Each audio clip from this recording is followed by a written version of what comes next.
What's up, boys and girls? Good morning, good afternoon, good evening. Whichever the case may be, welcome.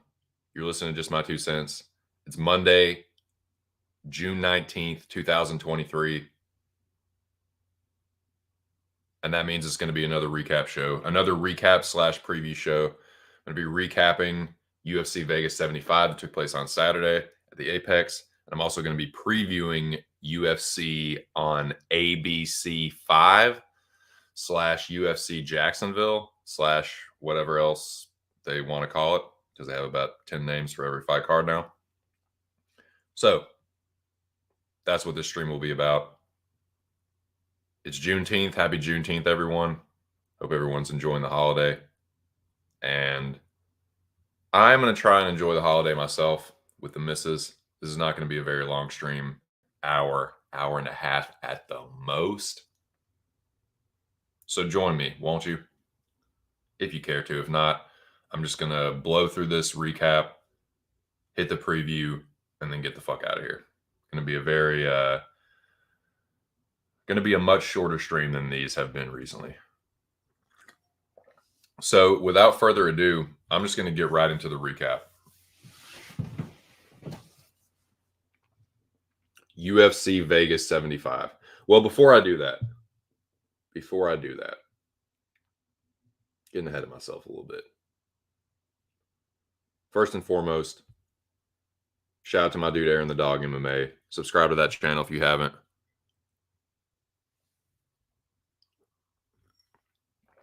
Had another good show on Wednesday.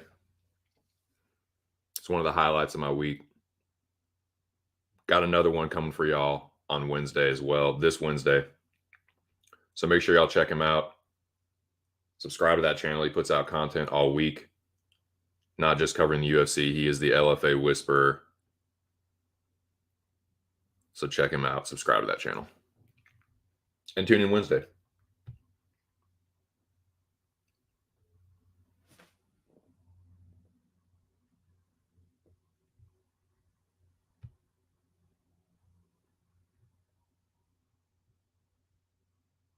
So, without further ado, let's do this recap.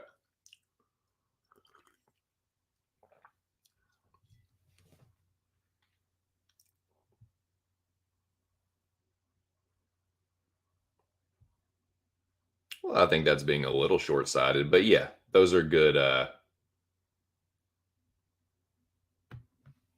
Those are pretty good examples. Actually, no, it's not, because I spent a total of about $2 on that. So no, that doesn't really summarize it. Nice try, though.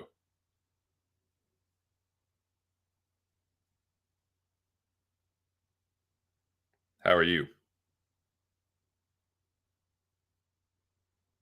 Now, yes, I am down this year. Have not had a good year betting. But you know what, Lobby? If that was my year, would betting on Jesse Butler against Jim Miller be your year? You know what I mean?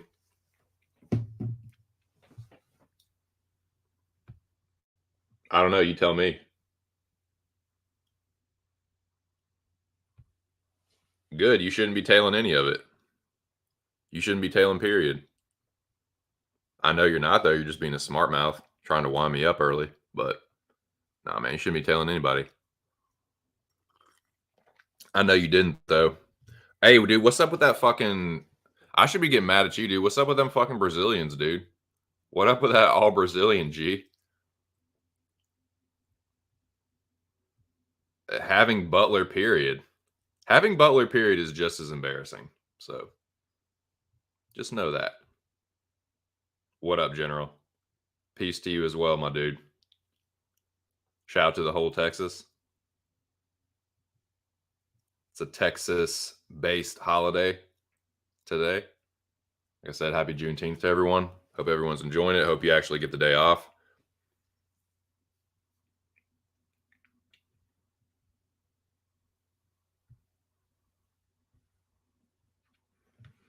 But yes, those are two of my more of my clown-like bets.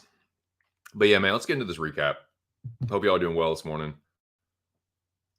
Let's just get right to it.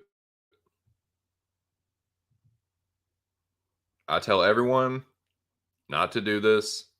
The weigh-ins have nothing to do with who's going to win the fight. Dude, look at all these fighters that look good that lost. Christian Leroy Duncan was one of the best looking dudes physically. Lost. Motto looked great. Lost. Sloth looked really good. Lost. Silva. You get the point.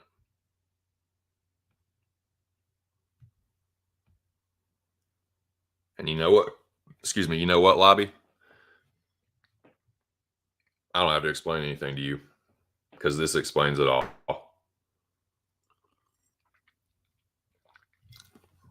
But yeah, just a friendly reminder. Don't do it. Make up your own mind. Make your own bets. Make your own picks. That's what I do. They've been wrong a lot recently, but I made them myself. I blame nobody else, and I'll stand on them. It was my own stupid picks and bets and decisions. But yeah, let's recap UFC Vegas 75. It was another losing weekend. All right. Yes. Yeah. Not great overall. Picks were bets were wet farty. I only had one good bet,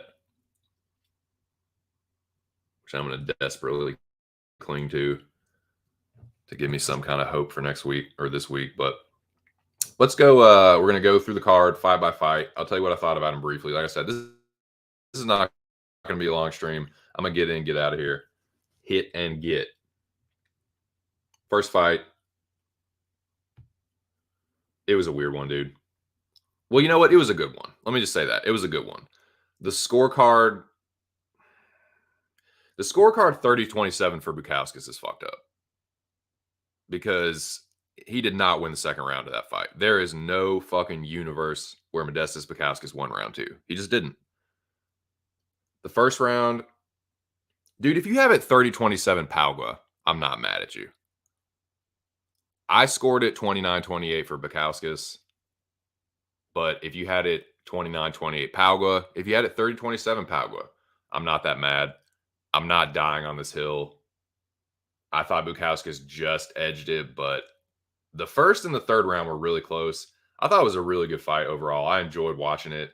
At one point, I was just like, you know what, I'm enjoying this. This is the first fight of the card. It's very low level, and they're just throwing down. If you think that was a clean knockdown in the first round, you're probably giving the first round to Palgua. Although I think Bukauskas clearly was winning the end of it and visibly rocked him a couple times. So I don't think it's crazy to give Modestas the first round. It looked like a little bit more of a off balance. I don't know if it was a clean knockdown, but I haven't gone back and rewatched it in fairness. But if you gave Palgua the first round, I don't have a problem with it. If you gave Palgua every round, that's fine with me. The first and the third rounds were really close. The second round was not close, which is why the 30-27 Bukauskas is dubious. Like, man, it was like they had it dialed in ahead of time. So shout out to Zach Johnson. Everyone that's in shout out to the Arken Dome. Shout out to the general, the leader of the Arken Dome. But yeah, I'll just say this.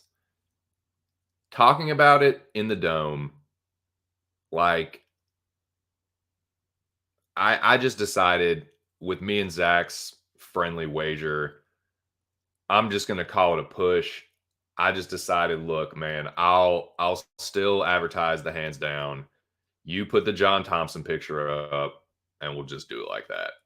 Because I can't that scorecard was fucked up, man. And I just don't like it. I can't fully get behind that. So whatever.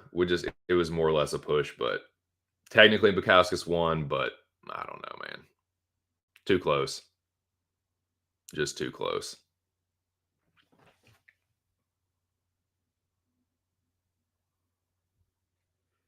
I'm sure I have some bad picks on my best ball. You love that best ball, dude. What's up, JJ? Called Kang. Man, dude, I'm kicking myself for that fight because I didn't bet it.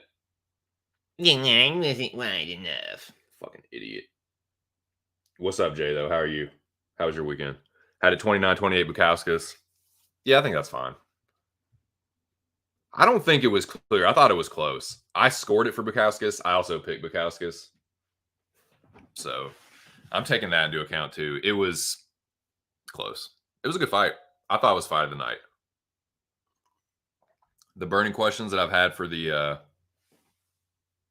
the burning questions for the chat that I have on Friday are also meant to be answered on Monday because I feel like you get you get to look back at it and be like, oh yeah, this is what really was fight of the night. So to me, it was this. I can't remember what I had picked, but it was not this one. This fight was frustrating, dude. Dan Argueta was the side. A little bit unlike Kang, I'm not kicking myself for this because I'll tell you what, dude. If I had bet Dan Argueta was the side, by the way. Definitely. I wanted to bet Dan Argueta. There was something just telling me not to.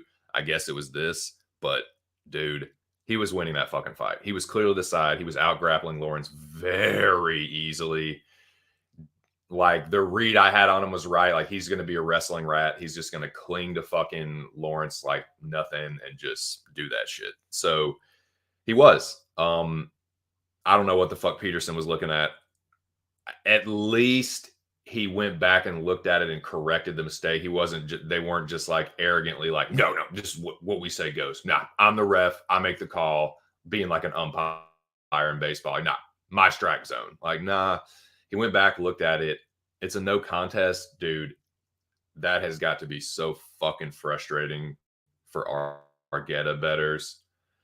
I'm glad I didn't do it because I would have been so fucking pissed off, dude. Knowing that you had it, knowing that, like, dude, even if he doesn't get the guillotine, unless Lawrence did something serious, he was going to lose that round. It just didn't look good. I don't like Argueta will do that for 3 fucking rounds. I don't know, man. Very frustrating all around. He didn't tap. I thought he did, but no. Peterson moved his hand, and like as Lawrence brought his hand back, it hit Argueta's leg. That was, if you want to say there was anything, it was that, and that's not a tap. So it was good to, like, I guess not call it a submission, but it's really frustrating because Argueta was probably going to win. This just feels like shades of Imavov Curtis, where it's like one dude was clearly running away with it. Although it wasn't as deep in the fight. Maybe that's not a great comparison, but still, it's like if you were on Imavov or you were on Argueta, you're probably fucking pissed. That's what I'm trying to say. But we'll press on. Like I said, I'm gonna make this a shorter stream. It's gonna be like an hour and a half at the most. But dude, Blade is still a fade, man. I'm sorry. Man, how close was she getting to, like, if one more of those Fernandez hooks had hit clean? Because Blada was just standing there, and luckily they were missing. She was just like on the feet, it was like she was fighting in a dream, just in slow motion. She's going to get sparked. Someone that can stuff the takedowns, like the next fight it goes up against with good takedown defense and good striking is going to knock her the fuck out. She's still just absolutely a fade. I hope that the market keeps lining her as a favorite, a heavy favorite. I can't remember exactly. I don't think she was heavy actually, but I hope they make her one. After that, I hope they don't remember how shitty she looked on the feet. She's a good grappler, but I mean that's what she did. She out grappled her. She's really sketchy standing up, man. And she's going to get it at some point eventually.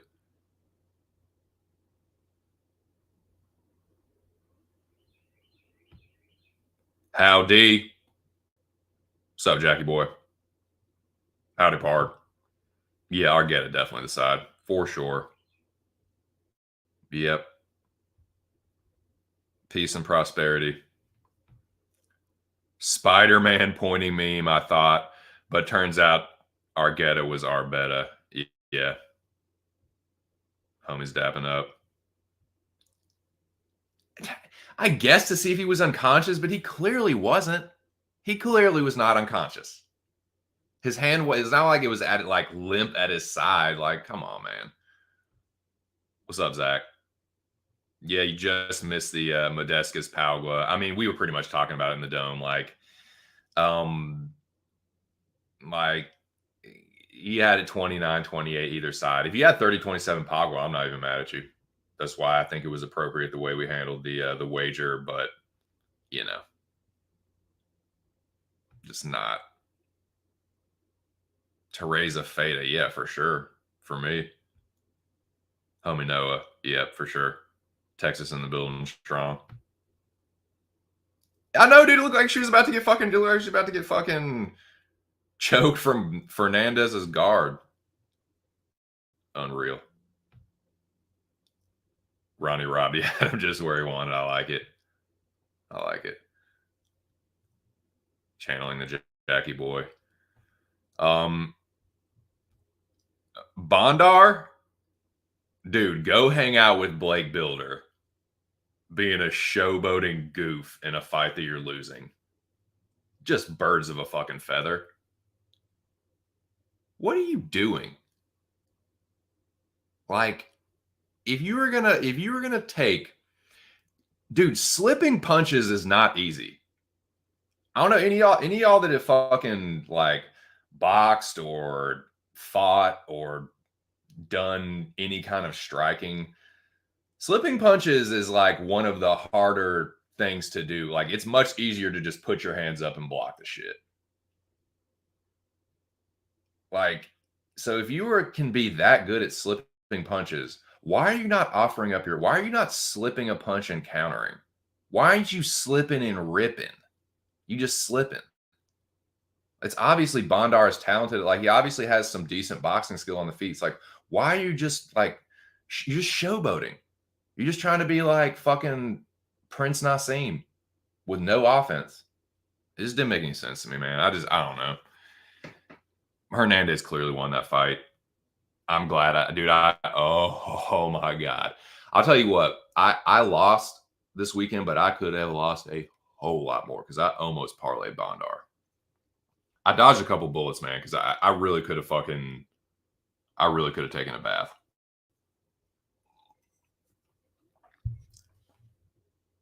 Still lost, but could have lost way more. This one I'm kicking myself for, man. I really am kicking myself because I almost bet Kang. Early in the week, I said Kang shouldn't be an underdog. Quinones has really proven nothing. I don't think he's that good. He's so wonky on the feet. Kang has the cleaner striking. Like, every read about this fight I had. Fucking dumbass. So yeah, my dumbass didn't think, because Kang was only plus 130, plus 140. I wanted it to be like, I'm so fucking sharp with the lines, like fucking idiot. So yeah, kicking myself for not betting Kang. He was always the side. Thank God I picked him. It was like the one of the picks that kept me from fucking getting even more embarrassed. But yeah, in hindsight, this was one of the locks of the picks that I made. This was the most. Like, I mean, you could say Kang, but Kang was an underdog. A favorite that looked like the favorite, yeah, Costa for sure. Funnily enough, I didn't think Flick was looking too bad on the feet. Like offensively, it's just he just can't take the punishment, dude.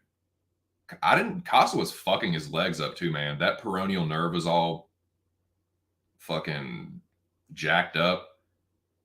He had the dead leg. It was just, yeah, pretty predictable. The ending, anyway. Shout out to the A people in the building. Hope y'all are having a good Monday. It's Juneteenth. I'm gonna make this a short holiday.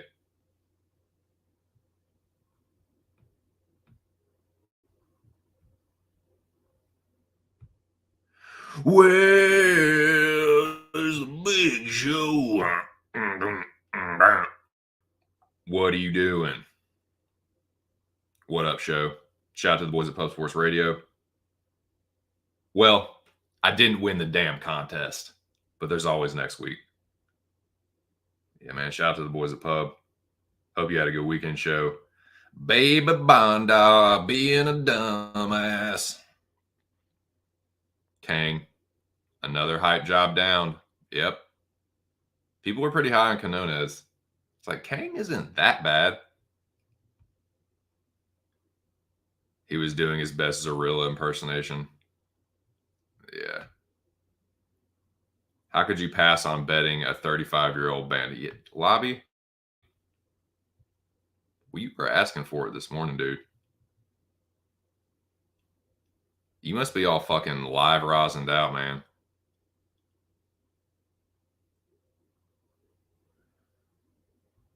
But yeah, that was pretty straightforward there.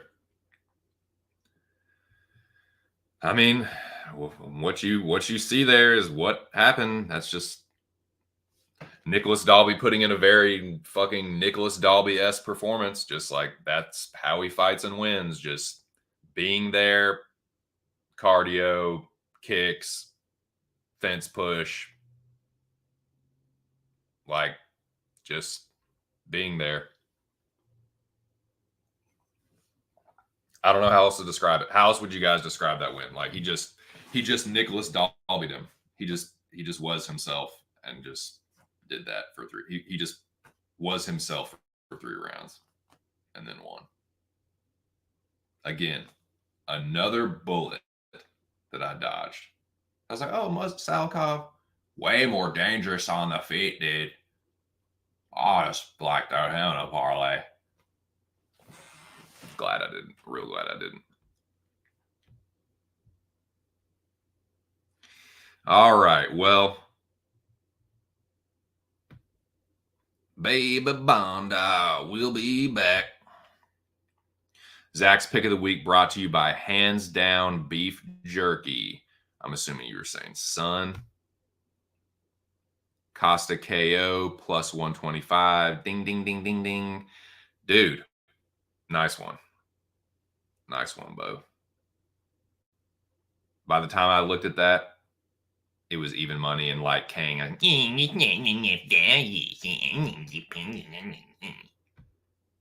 was very stupid. Dalby outgrinding the old man. Yeah, but Dalby's an old man too, which is what's so fucked up about it. Dude, the breathing this was the week of the breathing techniques and the Kundalini crystals or whatever. The fucking unorthodox techniques and practices and mental sharpening. I don't even know what the fuck y'all know what I'm trying to say. Should have done. Fuck off, Dell. Trying to register for that shit. Should have done Baby Mata and Baby Bonda parlay. I know, right? God. All right. Yeah. It's time to eat some fucking crow, boys. It is time for 2 cents to just chew on some trash bird, dude.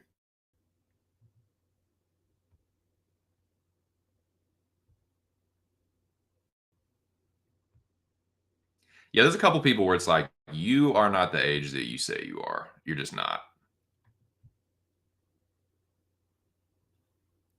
Okay. This pretty much fucking torpedoed my night. I'll tell you what though, man.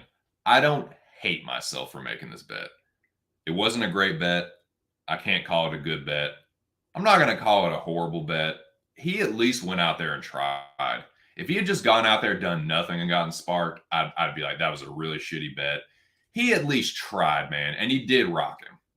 I'll say that. So going forward with Torres, he's very dangerous. I knew there was a chance that Mata could get starched. It ended up being pretty appropriately lined. There's still very obvious concerns on the Torres side. A dude that's a little more durable than Mata. It's not like Mata is the best striker in the division either. I still am worried about Torres's. He just doesn't have any defense. He just gets cracked very easily. But that elbow was fucking nasty. So again, I don't hate myself for this bet. Not a great one. I've had better wagers this year, but at least for the time that he was in there, he tried to do what I thought he was going to do, and the reason that I picked him, which was knock Torres out. It didn't happen. Happened to him. Whatever. I'll just take the L and move on. I don't feel as bad about that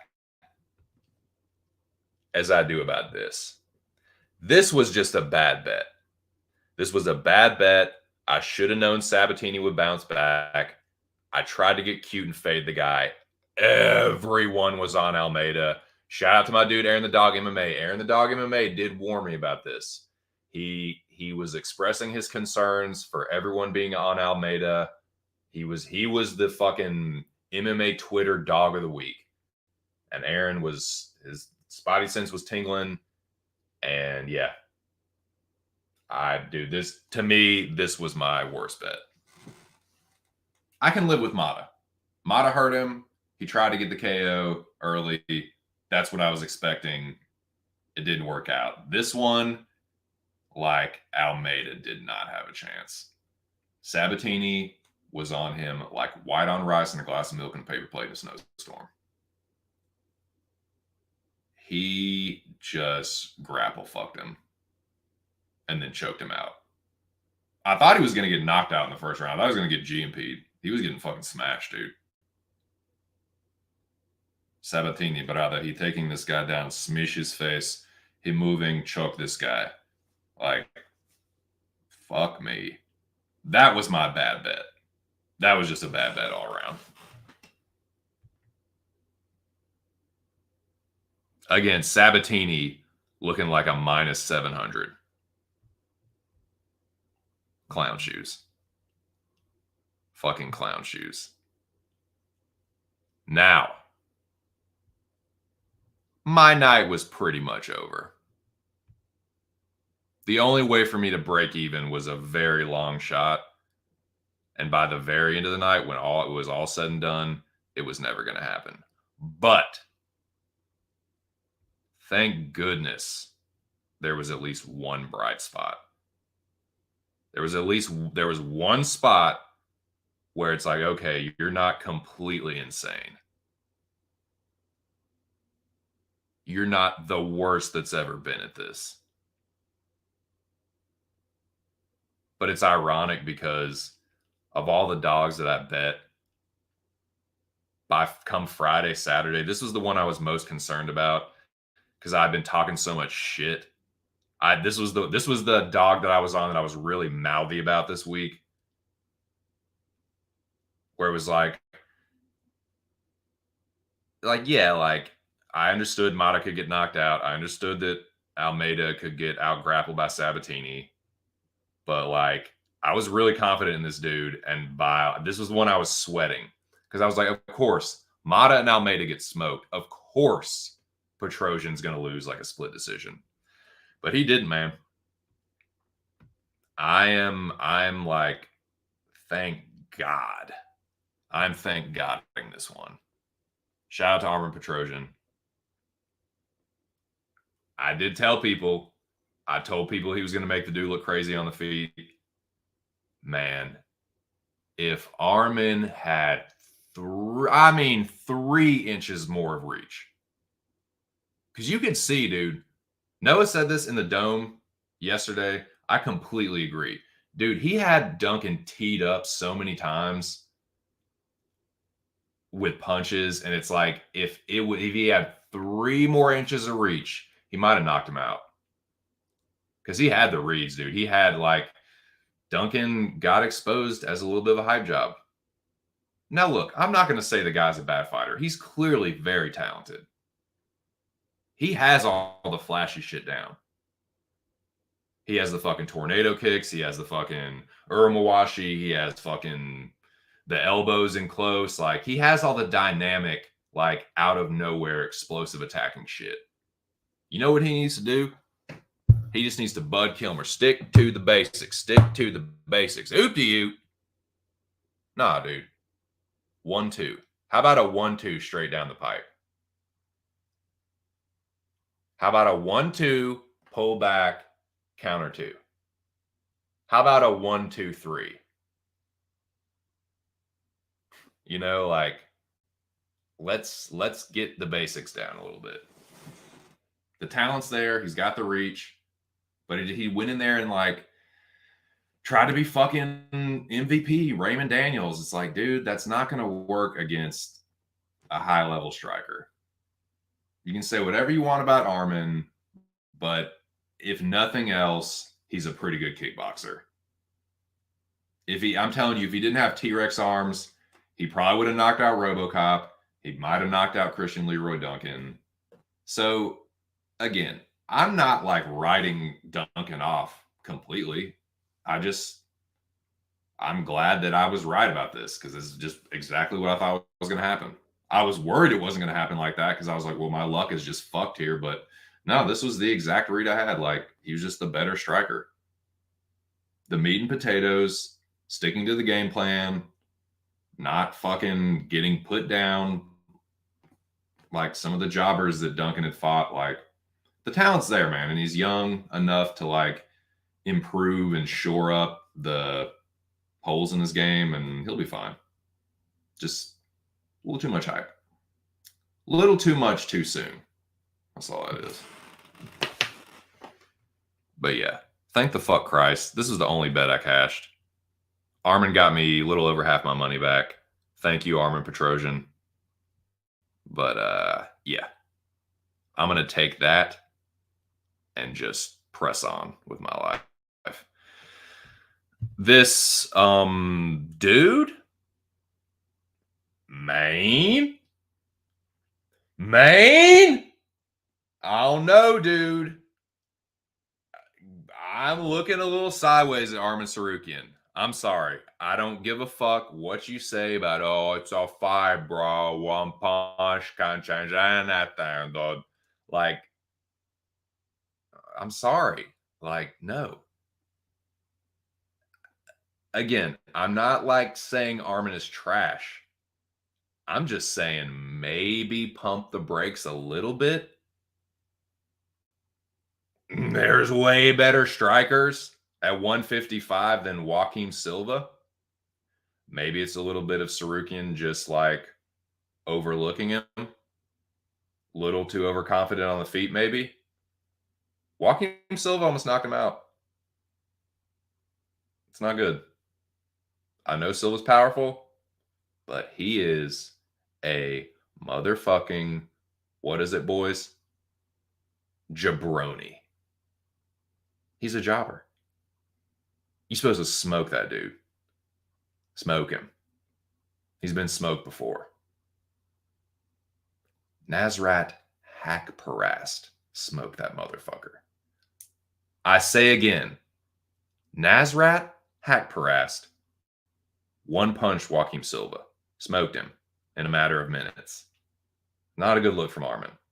Again, I'm not going to say Armin is shit, But people are trying to spin doctor that into some kind of, oh, dude, you gotta go to a Versa that way and make a title run. You just gotta have a moment like this. Like, dude, if you're having moments like that against Silva, man, I can tell you like 5 or 6 more dudes that can do that better.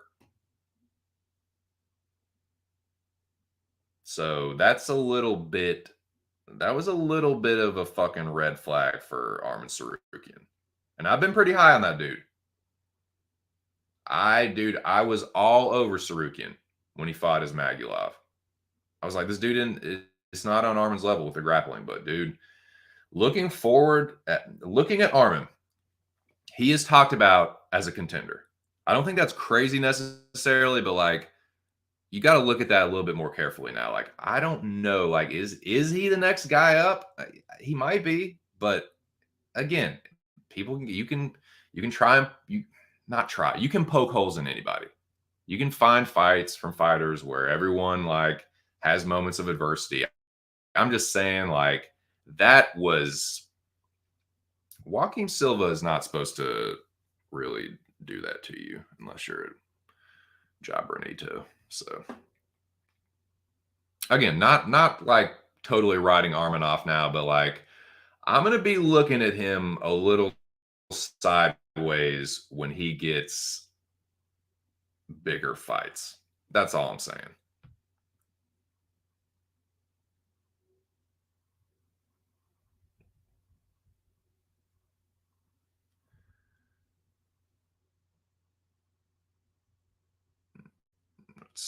Let's see. Muslim, yeah, he's old. Are you gonna start? I'm gonna start timing you out right now. Every like comment I see from you, just time out, time out, time out, time out, time out. And you start to chase the steam more, or rather than betting long shots at good odds. I'm gonna start to just try and make smarter bets. That's what I'm gonna start to do, Mister Leading Question Asker. In a firefight, I'm gonna take the guy who hasn't been KO'd versus KO'd 4 times. Yes. And there is a fight coming up on this next fight card that I might be applying that logic to. Maybe. Mata was my worst one. Almeida was my worst one. I can live with Mata. Mata almost got him. And I love how Torres like was holding his jaw, like making a point of like holding his jaw on the camera, and then when they asked him about it, he's like, "No, it's fine. It's good. It's fine." It's like, dude, you got rocked. Like you're still holding your jaw. Like you clearly have a mark on your face. Like you got cracked. I hate when fighters do that. It's like, motherfucker, just admit you got rocked. It just sounds better. It's more honest. It's not like bad to say you got rocked. You clearly did. I don't know. I just thought that was a little weird, but whatever. Almeida's wolf tickets, yeah, for sure. It's kind of what I've always said about Mike Trezano. Like Mike Trezano's a jobber. He's just tough. And I was a little too high on Almeida because he knocked him out. And Trezano had never been knocked out like that before. So I was like, okay, that's what happened. Yeah, let's go with that, Jackie boy. Mata got caught. One rare. Yeah, exactly, dude. Petrosian was my one rare sunshine. Tim Zhu by KO 1 through 6. Yeah, that probably should have been a pretty good bet. I'm not even going to get into that though. Not until the end. If you want to talk about that at the end, we can. CDF hype job, big surprise. Yeah, I kind of told. I kind of figured that was going to happen. I try to tell people, but I can't flex too much because I had so many other bad reads. I'm glad that I at least got that one right. Should have gone for his signature. Christian Leroy Blumpkin. Yeah, I don't like. Again, I'm not saying he's dumb, bro, but it's like you got to work on some things, man. You definitely got to like work on the basics, the boxing basics. He'll be fine though. He's got the talent. He's got the athleticism. You know, still young enough that he can make adjustments. I knew my parlay was fucking. He literally started showing Arman his asset. Yeah, dude, that's he's doing that MVP shit. Like I already knew. Like okay, nah, dude. He wasn't like you could see by round 2 as well the spinning hook kick just wasn't fast enough. It's like, no, MVP and Daniels can do that shit for like 3, 4, 5 rounds. He looked gassed by like halfway through the second. To me, I never even threw a hook kick in sparring. It's like, dude, it's so low percentage. To me, it's not a move you should be throwing unless the guy's hurt. If you got the guy hurt, or if the dude's just froze, like the guy's just very stationary and not reacting to any feints or anything. Throwing like spinning kicks when a guy's fresh and moving around, that's just a fool's errand to me. Like, I see so many people like just throwing kicks at like the worst time. To me, you shouldn't be doing that unless the guy's just standing right in front of you. Anyways, people are crying because people are criticizing Armin for almost losing. Oh, Armin Sarukian, yeah, almost losing a fight. It is warranted, and I don't like that either, man. I'll keep it a buck. Like, I'm telling you, dude, some of the Central Asian fans of Central Asian fighters can be very stubborn and dogmatic towards the opinions of their fighters. Like they're on a fucking mission from God or something. It's like, it gets a little crazy with that. It's like, dude, I don't know, man. Maybe I'm painting with too broad a stroke, but like, you know what I'm talking about. People do it with Georgian fighters. People do it with Dagestanian fighters, Russian fighters, a little bit with Armenian fighters too.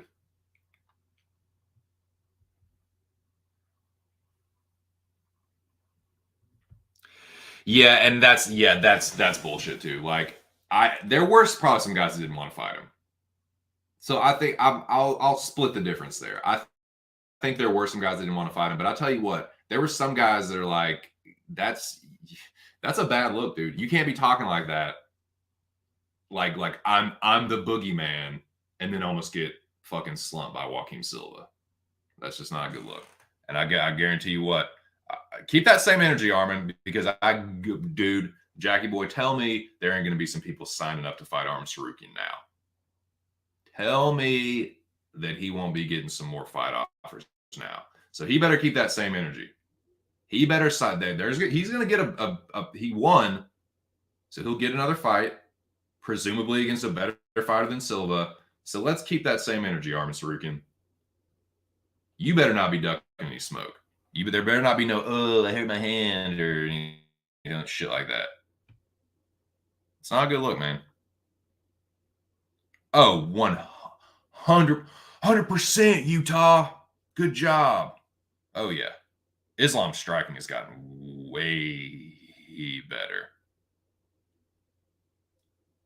I don't hate the hot take, Jackie boy. I'm not going to say I'm not going to go that far, but I'm not mad at you for saying that. I like it.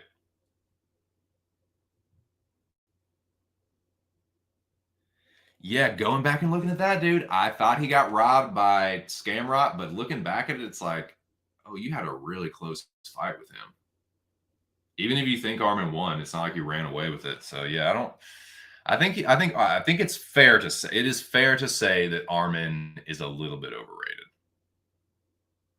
Just a little bit. I'm not going to say he's not a ranked fighter, but I'm definitely cooled off on the Armin is the next guy. I don't know if he is. Dude, imagine him. Now, like, look, the grappling, yes. He can there's some guys in the top 5 he can out grapple, but just imagine him standing and trading with some of the guys at the top of lightweight. Imagine him banging with a swamp rat, or banging with Homer, banging with Chandler. Dude, I mean, I know Armin's young. He's only 26. He still has time to improve. I'm not writing him off, but I'm looking at him sideways, and I'm definitely like, I don't know, dude. Devil's advocate, Leon was rocked by Nate Diaz. Fair enough. That's true. You can go through and poke holes, but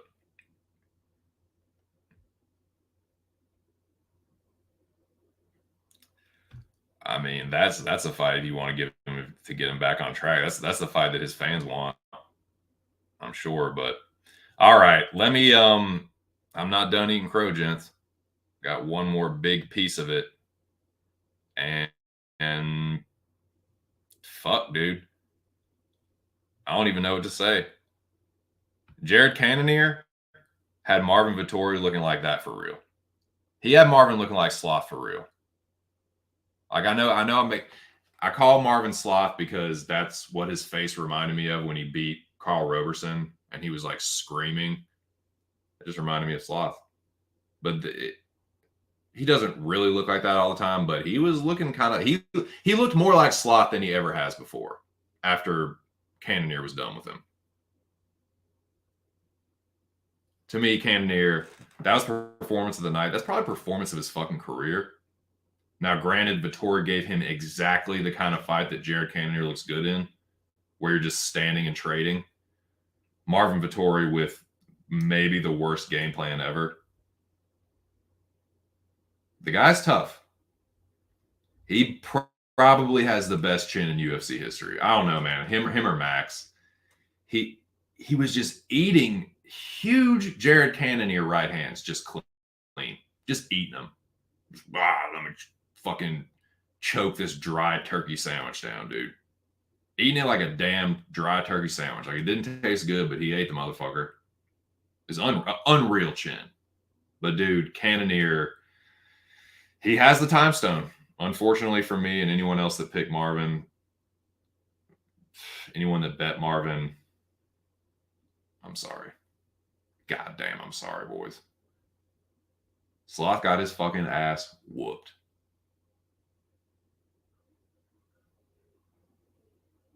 Whip silly, fuck stupid. Vettori won the first round. That was it. I had it 49-45. Cannonier. Second round was a 10-8. Third round was close. I still gave it to Cannonier. I thought he landed the heavier shots. 4 and 5 are pretty easy to score. It was just, he just smoked him. Well, I don't know if smoked him is the right word, but like, I was ready to call this fight of the night. It was fight of the night until the second round. Then it turned into kind of performance of the night. Almost had it like the first round was really good. The first round, if it had ended in the first round, maybe that's fight of the night. But I don't know, man. So yeah, like I was actually feeling kind of good about that Vettori by KO. Almost had it in the first lobby. I almost had that Vettori by KO in the first, but nah, too good to be true. That's why I didn't put a lot on it. So yeah, shout out to Jared Cannonier, man, the killer gorilla, the man that defies time and space. Got to be the crystals, right? Got to be the crystals. What other logical explanation is there? The dude is aging in reverse. Like he's the oldest he's ever been. Puts in his two of the better performance. This was the best performance of his career. But then he put in another good performance against Strickland, and Strickland and Vettori are good fighters. It's like Cannonier can literally beat everyone in the division but Whitaker and Adesanya. It's wild, dude. He did get rocked by Vettori, though. Don't forget about that. So let's be careful not to overcorrect with Cannonier as well. Just remember that. He got hurt badly by Marvin Vettori. Just keep that in mind, too. I still think people are saying he turns around and beats Whitaker now. Man, I don't know. I'm still gonna take Robert Whitaker. Cannonier had like one moment in that fight. Whitaker got Honestly, dude, like Darren Till dropped him too. Like Whitaker does not have the best chin, but like Cannonier got rocked in that fight against Whitaker too. Like Cannonier doesn't have a crazy good chin. It just Vittori isn't really known as a power puncher. Still hurt. So that's just something to keep in mind too. But yeah, performance of Cannonier's career. He stole the show. He fed me one last little piece of crow at the end there. So thank you, Jared. I appreciate that. Shout out to him, man. He killed it.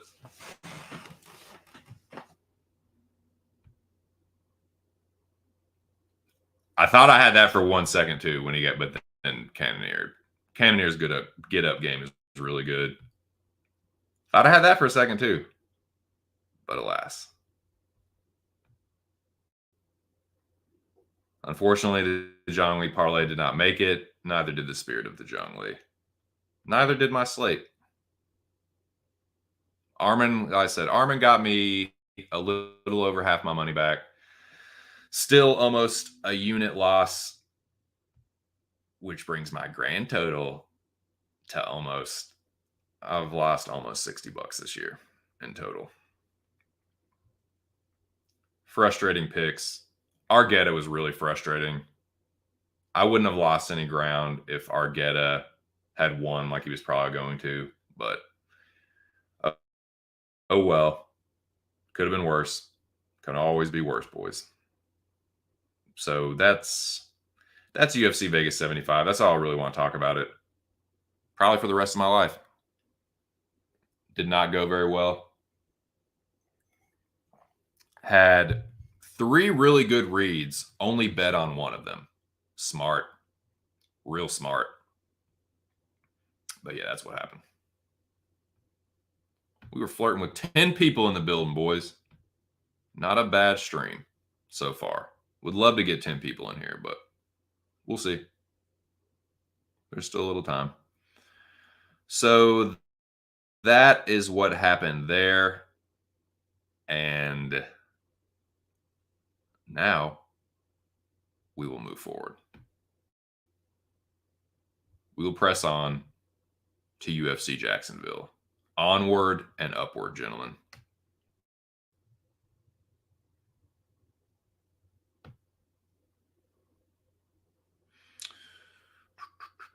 Okay, well, getting a little ahead of myself. In conclusion, I will say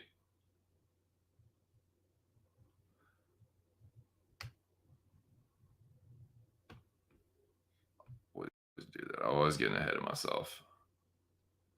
God damn it.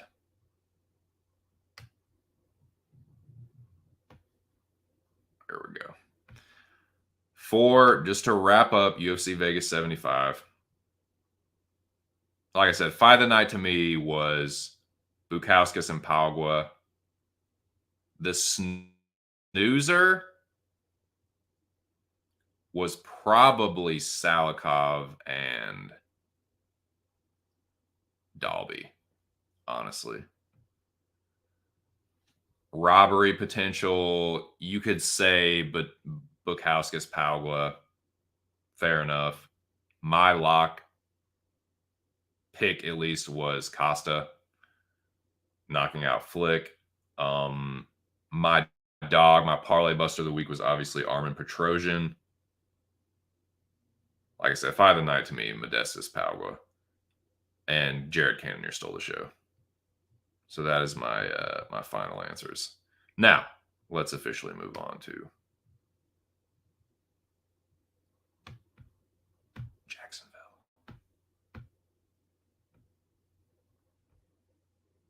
You got Lucas Jacksonville.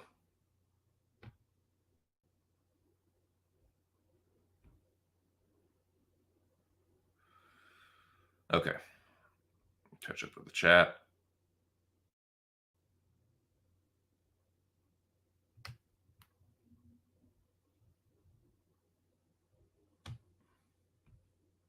Levin inside 60 degree. Ogre Rob, he was doing is the Mike Perry. Hey, but I got a fucking strong face. Headbutt my fist. Dude, magic something. Speaking of magic, there's magic honeybee. Marvin almost slept him early, then remembered how pillow fisted he is. Wild, I know, right? He was like, wait, I'm not supposed to hit him that hard. I don't hit that hard. Wait, hold up. I bet Cannonier, but was not expecting that level of ass whooping. I think they should have saved Marvin from himself. Yeah, he got throttled, dude. It would not have been crazy to stop that for a corner stoppage. Yeah. Like that's why the striking totals look so crazy, because Cannonier just couldn't miss Marvin's head. Like that's where the majority, like he landed a record-setting number of strikes, but like most of them came from the second round. Major red flag. Oh, about Cannonier, I agree. If you're talking about Cannonier, yeah, I agree. That's not good, man. And like people are gonna be, oh, Cannonier's back. It's like I still think Cannonier is like, I still mostly feel the same way about him. Maybe a little bit higher now, but like still, I don't like him. I don't think Whitaker and Adesanya are good matchups. They're not going to stand right in front of him like Marvin did. Like Marvin had a horrible game plan, but isn't about Cannonier being amazed about Marvin being a gatekeeper. Yeah, Marvin, Vettori, maybe not. I was a little too high on Vettori. I think that's probably what it is. Vettori Imavov might be the next step, and I hate that fight for Marvin. I think it's a little bit easier of a fight, honestly, because I don't think Imavov quite has the pop.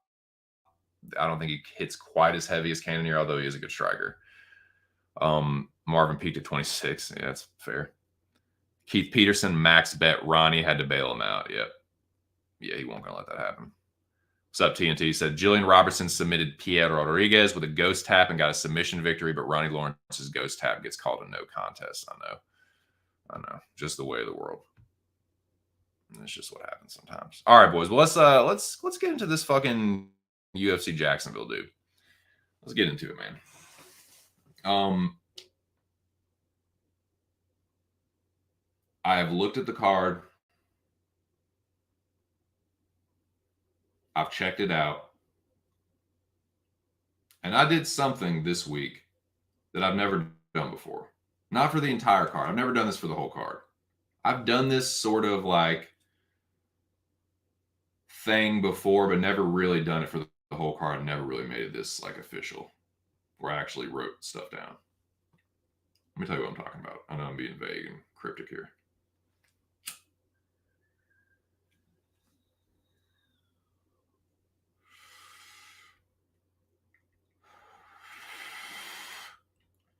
Cheers, boys. I'm enjoying a little blend of a ground up blend of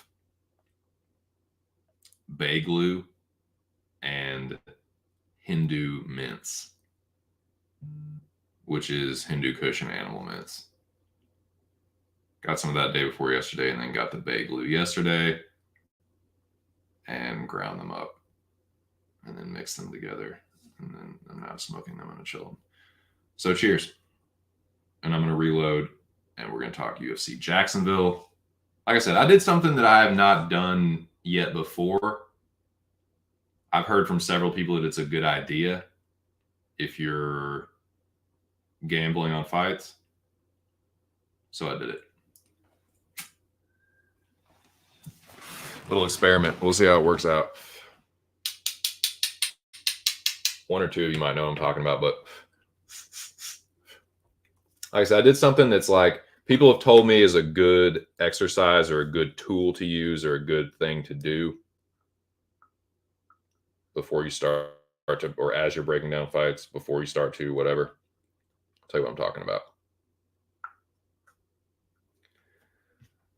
Always what I'm talking about and what I did. I said, it's the first time I've ever done it. We'll see how it works out. But for the first time, what I did for UFC Jacksonville is I made my own lines. I went through and I said, you know what? I don't really know what the fuck I'm talking about. But let's just say I was forced to make the lines. Let's just say I was a bookie. I tried to put myself in the bookie shoes. How would I line these fights? Now, I don't know, like, oh, well, if you make this guy minus 300, this guy needs to be this much of an underdog. I didn't really know how that worked. I was more or less just like, okay, this guy's an underdog. This guy's a slight underdog. This guy's a moderately sized underdog. And then on the other side as well, this guy's a slight favorite, pick him, whatever. I did that for the first time. And at least for the prelims, I'm going to share with you my results, my lines, and then what the lines ended up being, and then some things that I'm thinking about, plays that I'm thinking about making. To find out what I'm picking on the main card, to find out what I'm betting on the main card, you're going to have to tune in to one Aaron the Dog MMA on Wednesday at 5. But I will at least share with you my thoughts on the prelims. But this is previewing UFC Jacksonville, which is UFC on ABC 5. It's, again, kind of like last week. It's not terrible for a fight night card. Like, it's not incredible. I don't think it's like, it's Jacksonville, so they're going to get like a fucking ceremonial weigh-in. I don't know if it's necessarily deserving of that, but man, like it's not the worst card I've ever seen. I'm not like jumping over the moon for it, but it's okay. I'd give it like a B minus, C plus. Fine, it's fine for a fight night.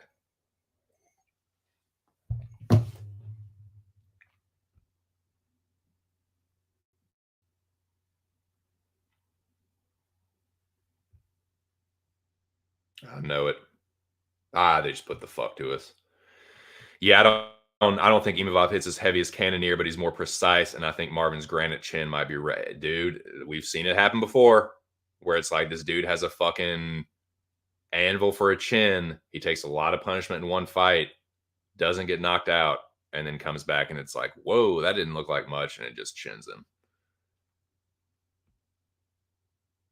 Imavov fighting all of that fucking camp, fighting that whole fucking shit.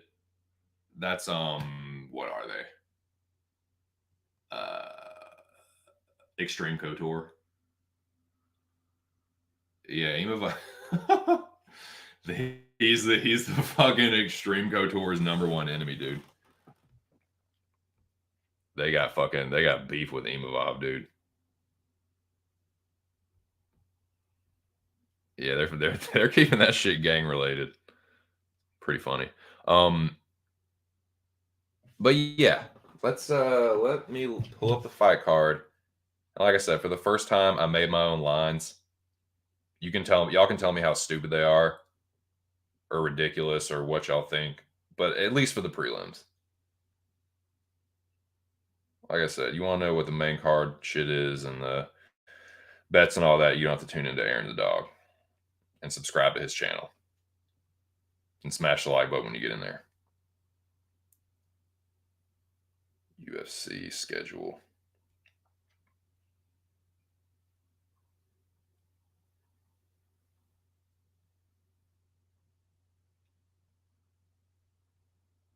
Preliminary card. So, my stomach grumbling. I'll have to eat lunch after this. I had a light breakfast, but I agree, dude. I agree. I've literally only seen like 4 maybe bet this spot spots. Allow myself to introduce myself. Yeah, dude, only a few spots that I can see. But let's talk about these prelims, man. Good God, there's a lot of prelim fights. 1, 2, 3, 4, 5, 6, 7, 8, 9 prelim fights. Good gosh almighty. And only 5 on the main card. Maybe could have made 6 main fight cards. Maybe. Need 9 prelim fights. Agree. Yeah, you could easily make Magny Rowe. You could easily put that on the main card. Why is David Onama and Gabriel Santos on the main card? Magny, that should be switched with Magny Rowe. That makes no sense to me. Anyways, yeah, we'll begin at the beginning. I will tell you how I line these fights and then what they're actually lined and then kind of what I think about them. And then I'm going to get the fuck up out of here.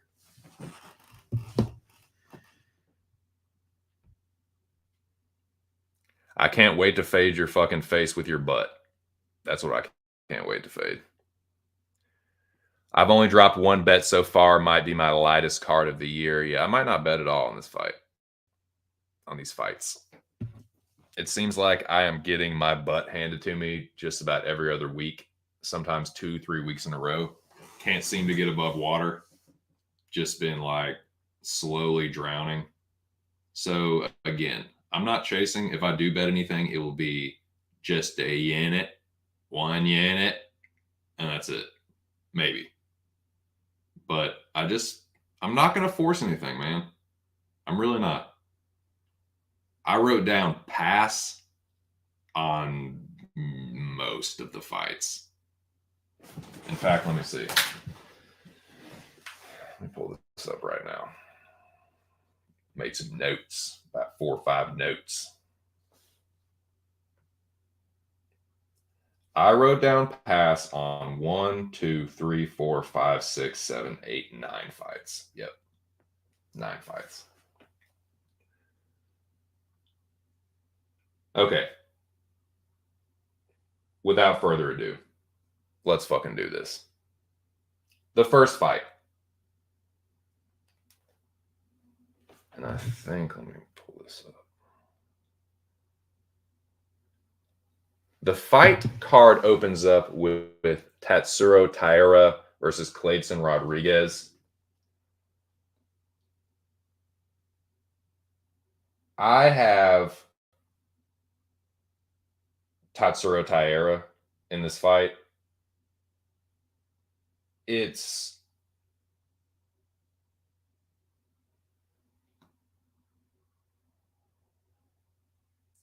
a little bit too wide. I'm going to be passing on this. I think Taira should be the favorite, but let me pull up best fight odds.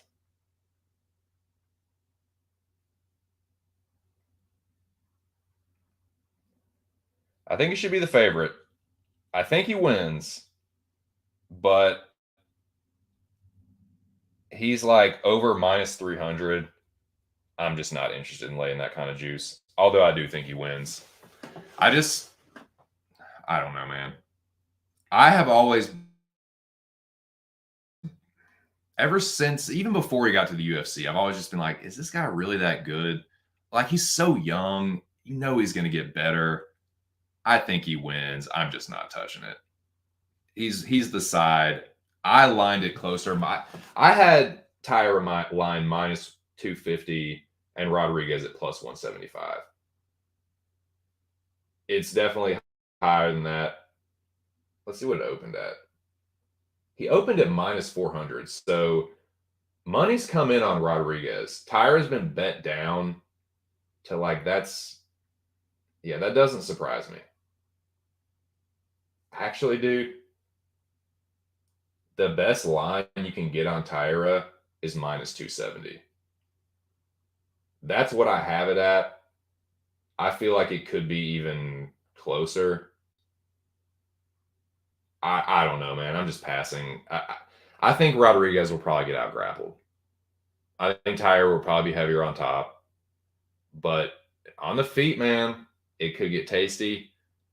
Taira, he's a powerful striker. He's quick, but he doesn't have incredible defense. That's Rodriguez's chance. But I think if he grapples, I know Rodriguez has grappling, but like he is Brazilian Jiu-Jitsu. I think Taira is a little bit more, has a little bit heavier of a top game.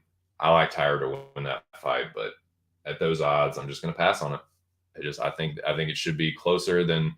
That's what I did this for. Like I think this line should be a little bit closer than what it is, and because of that, I'm just passing.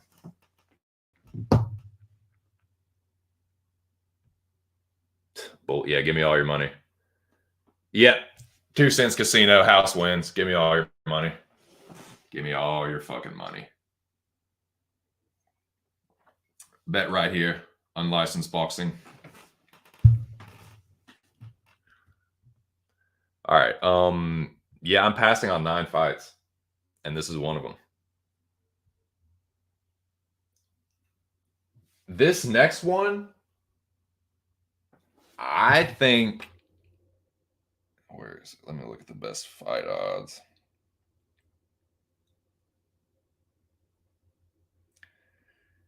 Let me look and see where this started at.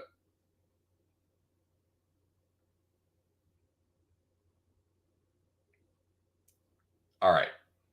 I line this fight. I line Jamal Emmers versus Jack Jenkins. This is one of the more interesting fight. I'm really interested for this fight. I'm excited for this fight, actually. I think this could be a good fight on the feet.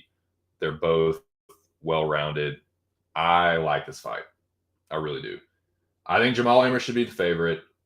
I line this fight. Again, I don't know exactly what you're supposed to be doing. Like, oh, when it's a minus, when you say this guy's going to be minus 200, this guy should be exactly this much of a fucking underdog. So maybe I'm a little off on that. I line my Emmers at minus 200 and Jenkins at plus 150. It's closer than that. It opened closer than that. Thus and so, like, maybe considering parlaying Emmers, maybe. I don't know, dude. Parlays have not been working out for me. I don't know if it's a trap or not. Like, Jenkins is a good Australian prospect. Emmers has definitely fought a much higher level of competition. I think people might still be down on Emmers for the Sabatini loss, which is kind of aging not too bad, honestly, after this past weekend. I don't know. I feel like it should be lined a little bit closer. I feel like Emmers should be like a minus 200, minus 250. But I know that Jenkins is like he's a hot Australian prospect, even though he's like 30. But I don't know. I think it should be a little wider, considering maybe parlaying Emmers. But that's what I'm thinking about so far. What y'all think?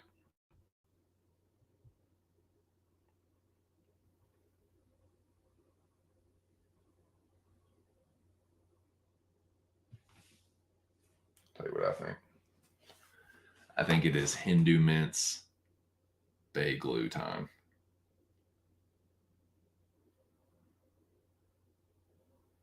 Call that shit Hindu Bay Glue.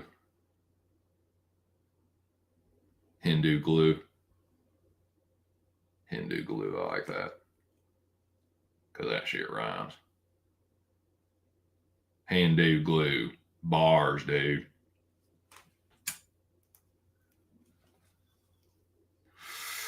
Don't mind my stomach grumblings. I need to fucking eat some lunch after this. I've been trying to intermittently fast. And yeah, earlier in the day my stomach tends to grumble. So again, I think you could line Emmers a little bit wider. So maybe Emmers is a decent parlay piece. I don't know. I'm not telling you to do that. Please, God, do not fucking tell me right now. You're gonna fucking die penniless. So yeah, I'm gonna say Emmers is the side. I don't know, man. I don't know.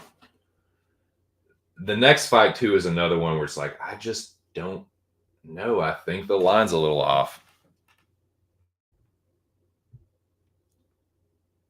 I don't know. Am I crazy?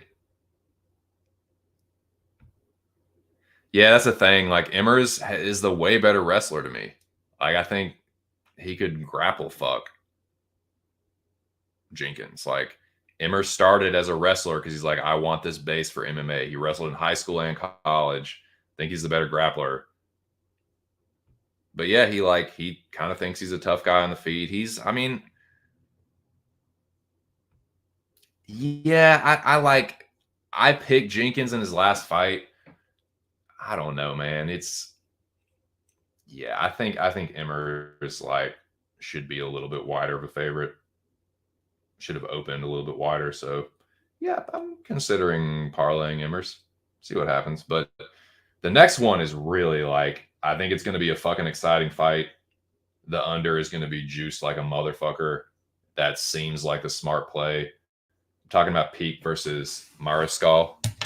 Put this up here, actually.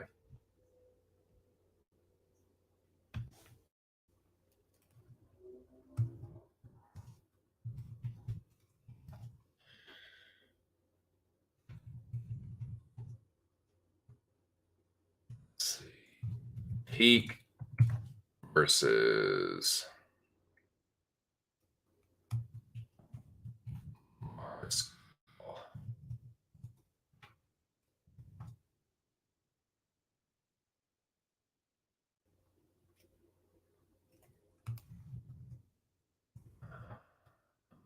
Let's see.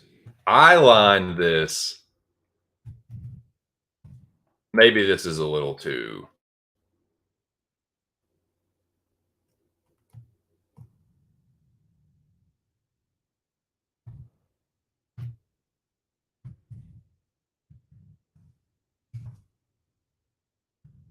Maybe I went a little too crazy with this. But I gotta see where this opened to.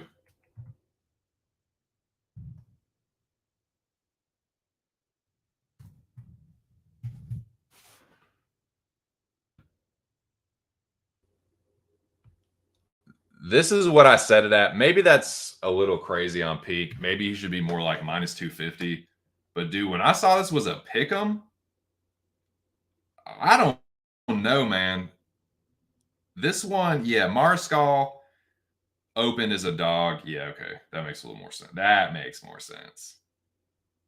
Even that, man, I would have lined Peak higher than that, dude. I don't know. Maybe people are just really down on Ghost Pepper. I don't know, dude. This one smells like Torres Mata to me. This one feels a lot like Torres Mata. Like Peak has really shitty defense. He gets hit a lot, but he can take a punch and just give back a heavier one. Mariscal, another guy kind of like Mata. He hits really hard. He's got a lot of knockouts, but he's been chinned a couple times. So this maybe that's too easy of a comparison, but this just I'm sorry. I just feel like Peak should be a like minus 250. Like I said, maybe that's a little crazy. Maybe having a minus 300 is a little crazy, but that line is really fucking off. So I am looking pretty hard at Trevor Peak. And that scares the shit out of me. Should probably just pass on it or bet the under. That would be safe. But yeah, that doesn't always win you money. If the point of this experiment was to see lines that I think are off and try and exploit them, I think it would be, it would maybe behoove me to look at Trevor Peak. What y'all think?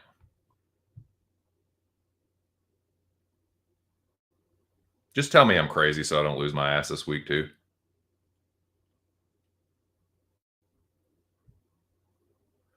Mariscal has fought a lot of good guys. Don't remember, but if he can wrestle, Peak is fucked. Ghost Pepper was ragdolling Peak.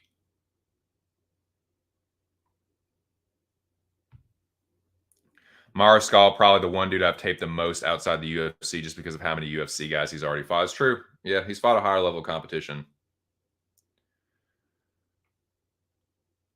I think the under will be safe, but it'll probably be steam too. Peak being a pick'em seems like a trap.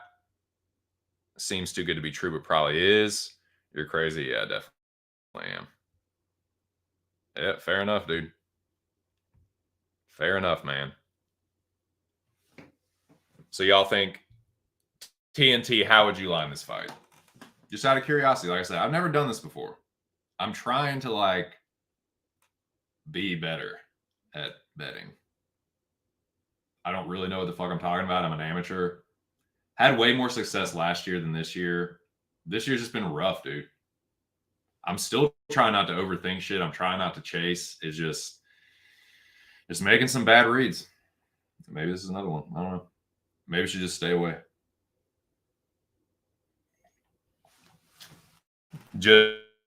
I just thinking like it could be another one where like Mariscal's like, yeah, this dude gets hit a lot. I'm gonna just fucking bang with him. I trust Peak more in a fucking dogfight, but I need to tape Mariscal, I guess, and then just see where I'm at with it. Maybe that's why it's a pick 'em. I don't know though, dude. He's been fucking slumped by some like not incredible fighters. Let's look at these fucking.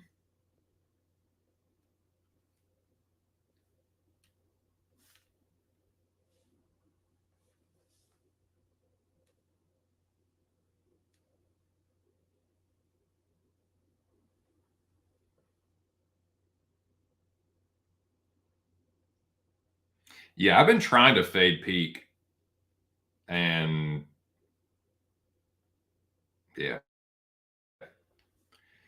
Chepe Mariscal, machine gun. Yep. I mean, Steve Garcia and Joe Anderson Brito are UFC level fighters, but they're jobbers. They're definitely jobbers. I don't know, man. Like maybe Brito's a little bit better than Steve Garcia, I think. But like, I don't know, man. Yeah, I mean, he's definitely fought better competition, but yeah, maybe Peak's just a trap. Maybe we should just pass.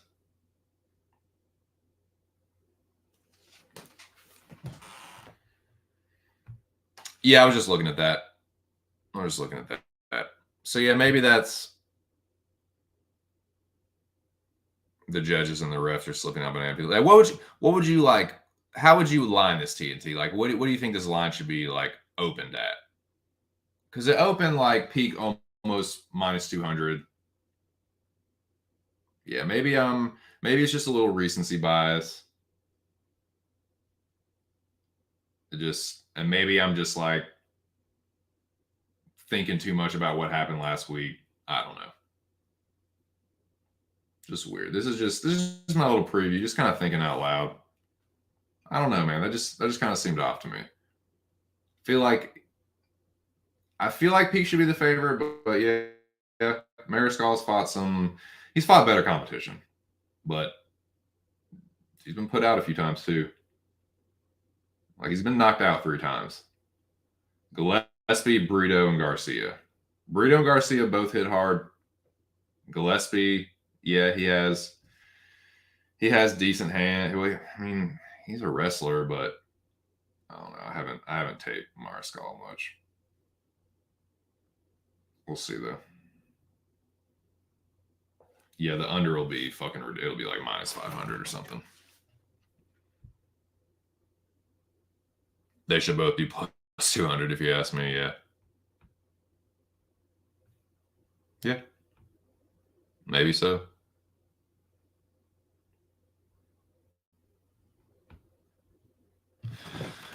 But that's what I think about that one so far.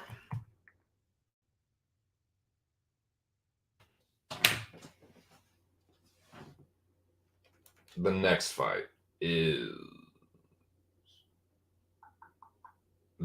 fight is another weird one.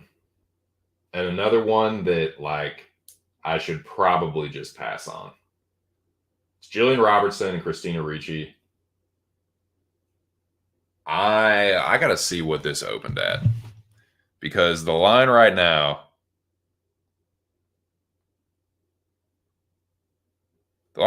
Robertson's an underdog.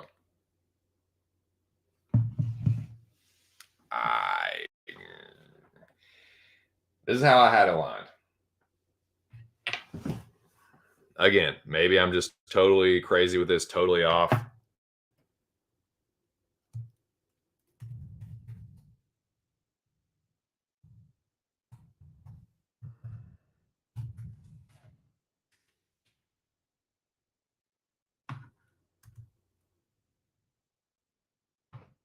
is what the line is right now, and I will go off of. I'll just go off the site that I use, which I do use a Square book right now, but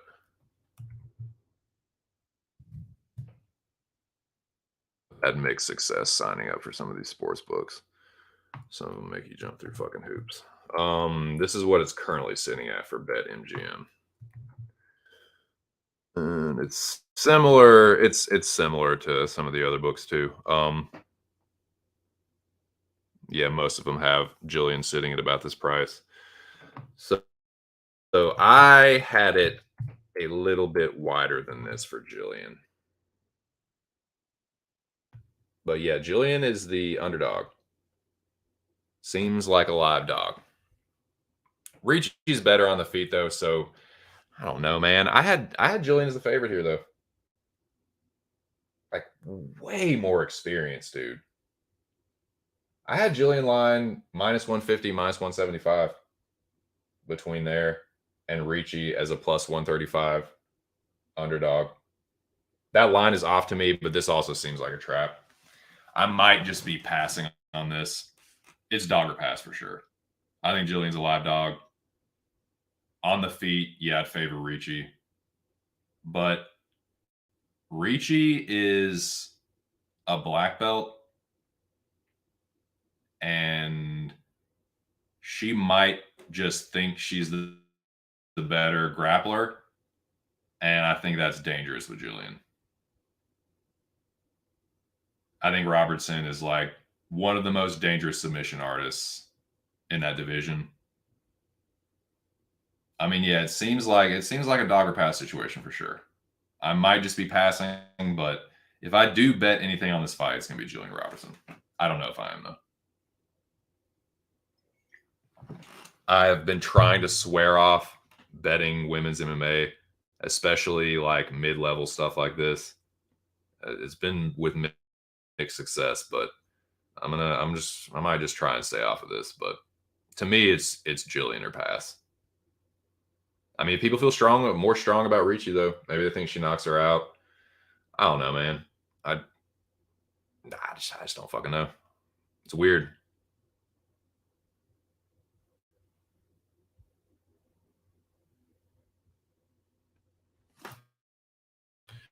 So I'm gonna say off.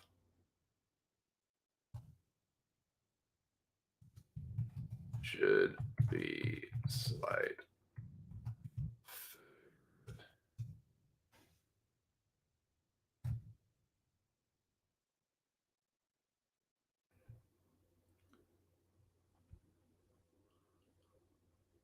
Yeah, the line's a little off. I think Jillian Robertson. It should be a pick 'em. Maybe Robertson a slight favorite.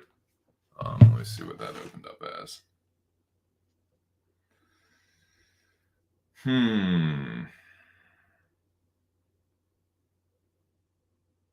Yeah, it was a pick 'em. Jillian opened plus 105. A little money came in on Ricci. She's now plus 110. So yeah, it pretty much opened it a pick 'em. I think that's okay. I would have Jillian Robertson as a slight favorite, but people love Baby Shark. People love that dumper. I mean, she is fine. She's fine. She got a booty. She's a pretty decent fighter. She got fucked up by Manon Fior, but that's not really the kind of threat she's going to get from Jillian. She's a good grappler too. I guess I can understand it, but I don't know, man. I'm probably just going to pass on that drink. We'll see.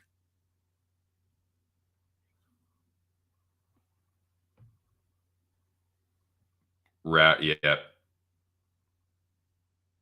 Yeah. That makes more sense. That makes pretty good sense. Ricci, easy, fat. Yeah, if you're going by the fatter ass theory, then yeah, she got a dumper. Who's the better wrestler? Robertson subbed. Fair enough. Ricci can out grapple, and she can definitely outstrike her. The grappling be close. Maverick the Bum did. Yeah, that was a horrible Rooster impression. Aldrich super bum did. Yeah. Yeah, I am likely going to pass. That one feels trappy, but I slightly favor Robertson.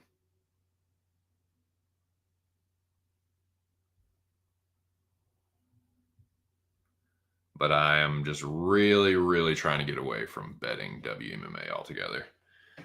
I had success with it last year. My two biggest nights where I won like over $100, which is big for me because I'm a little fucking piker. Like I don't bet very much. Um,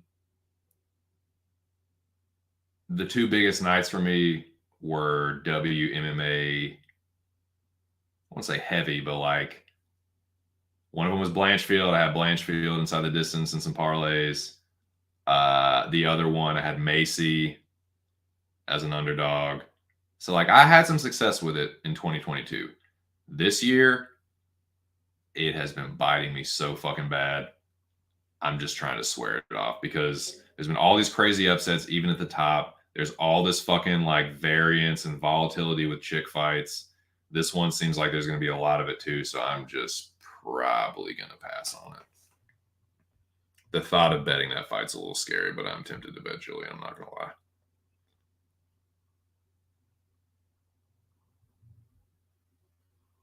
Should really be a sit back and enjoy the show fight. Yeah, you know what? That's fair enough. They're going to be on the ground. You're going to see some fucking dumpers and fucking booty cheeks up in the air. Like, yeah, just kick back, watch the cake, be rolling around on the ground. That'll be a fun one for the boys. Might just chill on that one.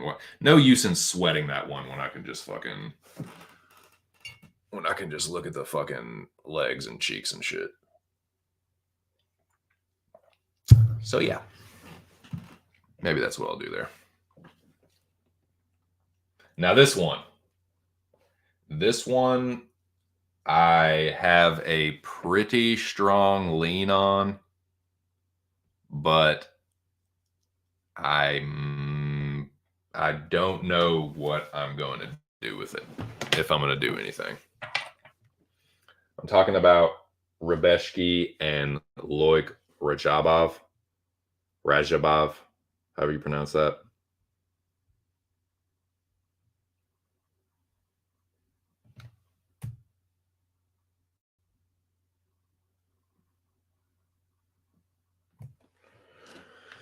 Let's see.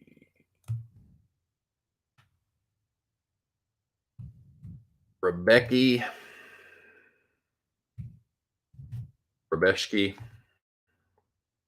is currently at MGM. Mateusz Rebeshki is currently minus 155 versus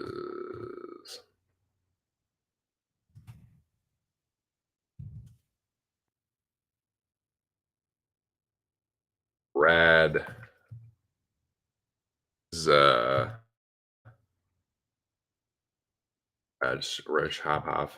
Rajhapov.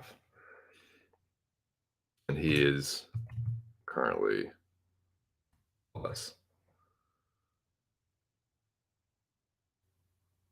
125.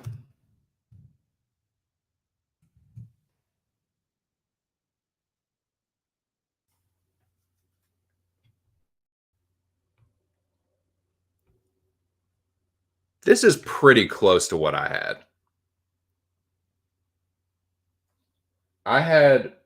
I opened Rebeshki at a minus 200, and I had Loik at plus 150. I like Rebeshki in this fight. On the feet, I like him quite a bit. Grappling, he could maybe get exposed as having the Eurotrash grappling. Man. So this opened as a pick'em, and money came in on Rebeshki and is now. Yeah, that makes sense, dude. I don't think it should be a pick 'em, man. I think Rubeski should be the favorite. Um, like I said, I had him as a little bit more of a favorite. He opened at -138. I think it should be a little wider than that. Not crazy. Not it's not too off, but I like Rubeski here. And I think at that price, yeah, I'm seriously considering parlaying him. But again, maybe that's stupid, man. Just thinking out loud. Maybe it's a trap. Like I am like I don't even know what to think about this year anymore.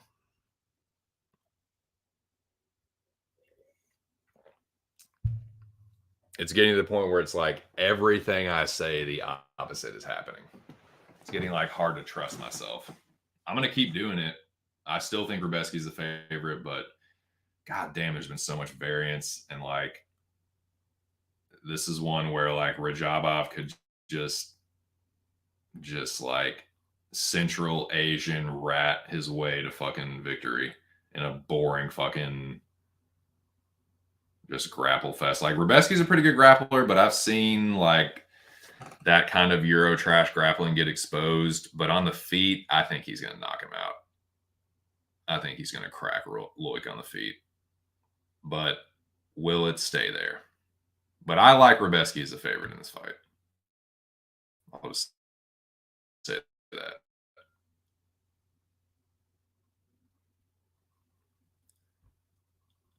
Low key banger. Don't know. I probably near pick him, so you lines to pick him. Yeah, I could see the Euro trash grappling potential. Oddly, I'm way more familiar with Rajaba because he's been the PFL. Right on. Yeah. Rubeski should have cardio edge, but Raj is a little wrestling rat. Yeah, that's what I'm worried about. I'm worried like Rubeski will throw for 15 minutes. Like he will brick Chuck for 15 minutes. I like that. And he'll do it even if he gets tired. And he's good in scrambles. Like I don't see him getting subbed. What I could see though is Loic just wet blanketing him and just laying on him like a rat because he is a rat. And I would be dude. That would be so. Oh god, I would be furious. I fucking parlay Rubeski. He cracks Loic in the first round, wins the first round, kind of cracks him in the second and third, but Loic is just wrestling ratting the whole time, and he like squeaks out a split. I would be so fucking pissed off, dude. But yeah, I do think Mateusz Rubeski is a better fighter. I think on the feet he will fuck Loic up and probably knock him out.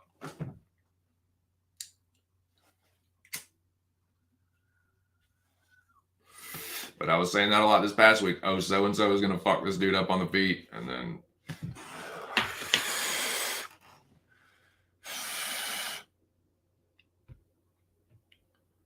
that's hilarious.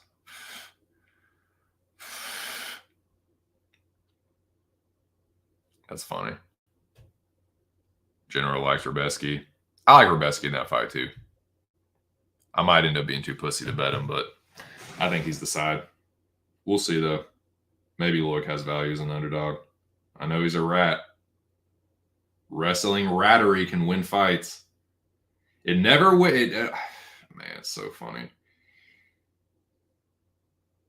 That style is like it's so arbitrary with the judging, man. That's one of the things. It's like not only is the shit like fucked up and kind of crooked, but it's just really inconsistent. And it just depends on the fighter. Sometimes they love the fucking control and grappling, and sometimes it's like it doesn't mean a damn thing. I don't know, man.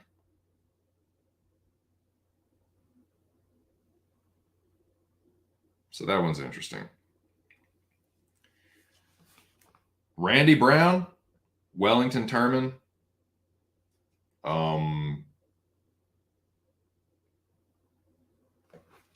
Let's see.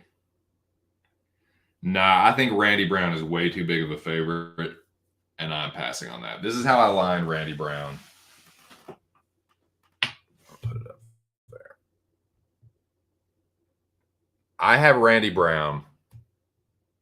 I lined Randy Brown as the favorite.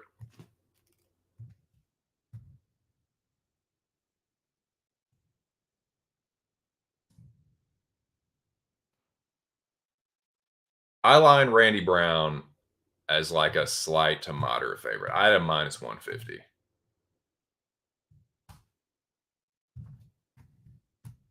I think he's a side. I think there's too many red flags for me to pick Turman outright. But I am not laying fucking minus 250, minus 300 chalk on Randy Brown. I'm just not going to do it. Just going to pass. Pick Brown and pass. Like, this is another one where if Turman just fucking grapples, he can win a decision. Both of them have shown too many red flags. Like I said, I think Brown should be the favorite. Oh, yeah, let me fucking edit this.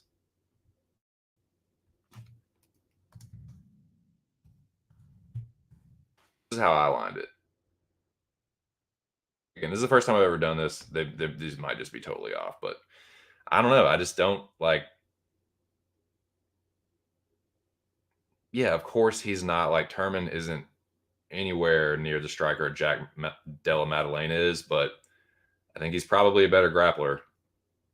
I don't know, man. I've seen Randy Brown get out grappled before. Turman doesn't have a good chin. Brown's kind of got a dodgy chin himself. I think he's a better striker. I think Randy Brown's a better striker, and he'll beat Turman up on the feet. But like, no, thank you, no, thank you. I think that line should be a little bit closer. This is the real line.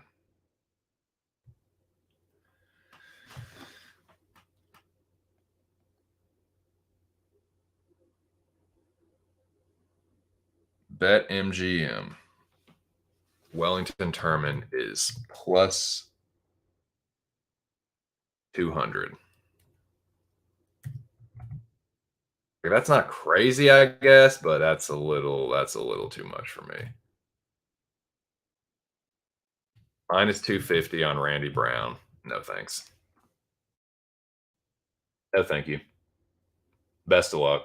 Brown's probably the side, but nah, that's the real line. That's a little gross to me.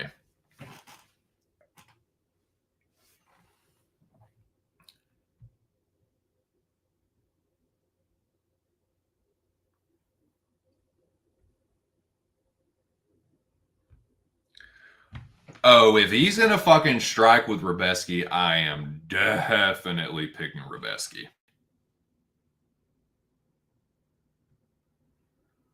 Did not have Brown Turman on my bingo card. Yeah, that's what I'm saying, dude. Please try and strike with Rubeski. I will be. Oh yeah. Oh yeah.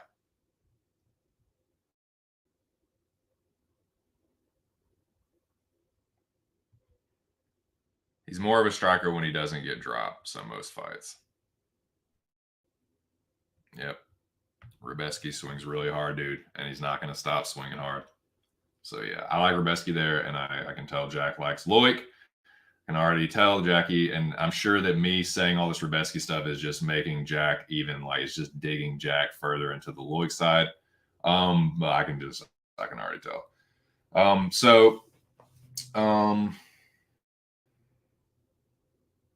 That's probably the one bet that Jack's made so far. If it's not, it'll be Jack. Tell me Loic won't be your second bet now if he's not already your first. So I'm just joking. That would be really funny though. So where are we at? Yeah, I'm passing. No, thank you. I don't like that. It's a little wide. Not crazy. Like I said, I do have Brown the favorite, but I had him. I think he should be more like minus 150, minus 175.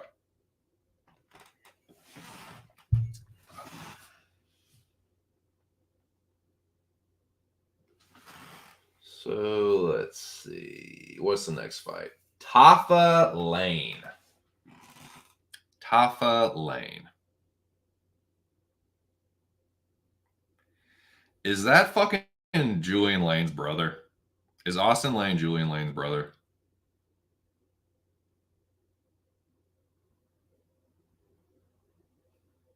Money's come in on him. Lane and Tafa. Lane versus Tafa. Right on.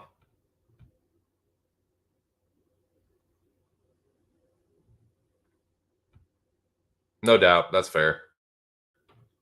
Yeah, that's my one concern with Rebecki is like that fucking that Scandinavian grappling dude. It can be hit and miss.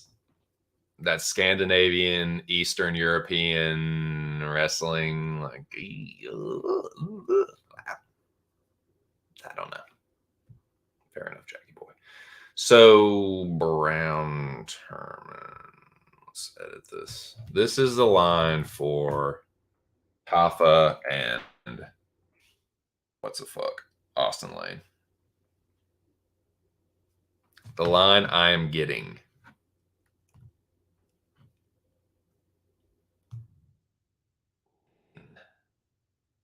Plus 150. Lane. Tafa is your favorite at minus 185 for me.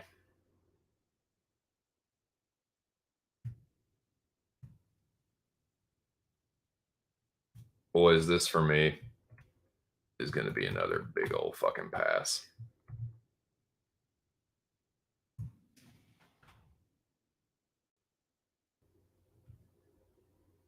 I think top is the side, but I had this lined wider. Let me see where what's happened with the movement.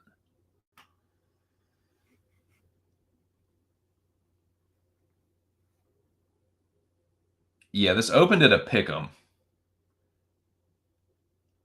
Opened at a pick'em. Money came in on Tafa, which doesn't surprise me at all.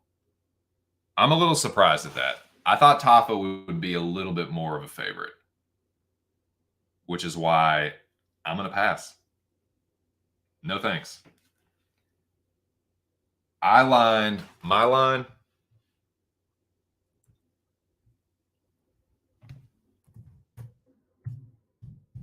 I had Tafa minus 250 and Lane at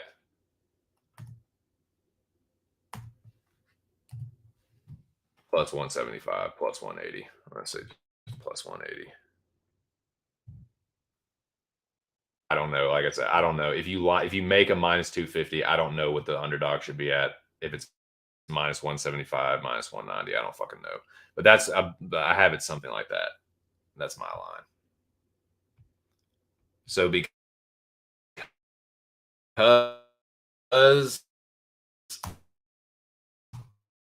I had it that wide, and I'm just gonna pass on that motherfucker. It's not high level enough. It's heavyweight. They're gonna stand there and trade. Tafa hits really hard, but his chin is not incredible. Lane is kill or be killed. This again, it's going to be another like juiced underline, but I think that's probably the safe move. I mean, watch them both try and kill each other in the first and both gas out, and it just be a fucking messy like fence holding, like sloppy takedown attempting, sloppy haymaker throwing, just fucking shit show. But yeah, I think that should be a little wider. I'm passing.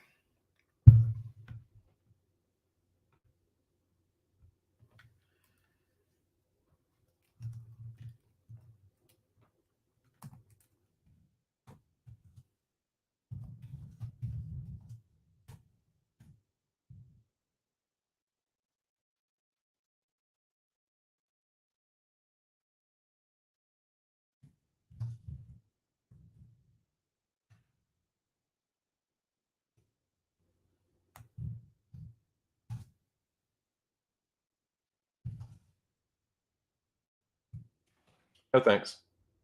I will lose my money elsewhere. Because if I bet Justin Taffa, Lane will flatline him. If I bet Lane, Taffa will do the same. Just don't. One of them is going to get knocked out.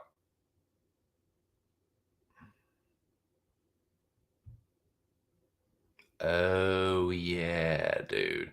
I remember thinking Lane looked pretty solid on the contender until Hardy sparked him. Yeah, it's not a good sign. I haven't taped this one, so I'm kind of clueless with it. Me neither. Probably going Tafa, but just doesn't seem to blow fights either. Just rush. Yeah, he's just like, I've never been high on Tafa.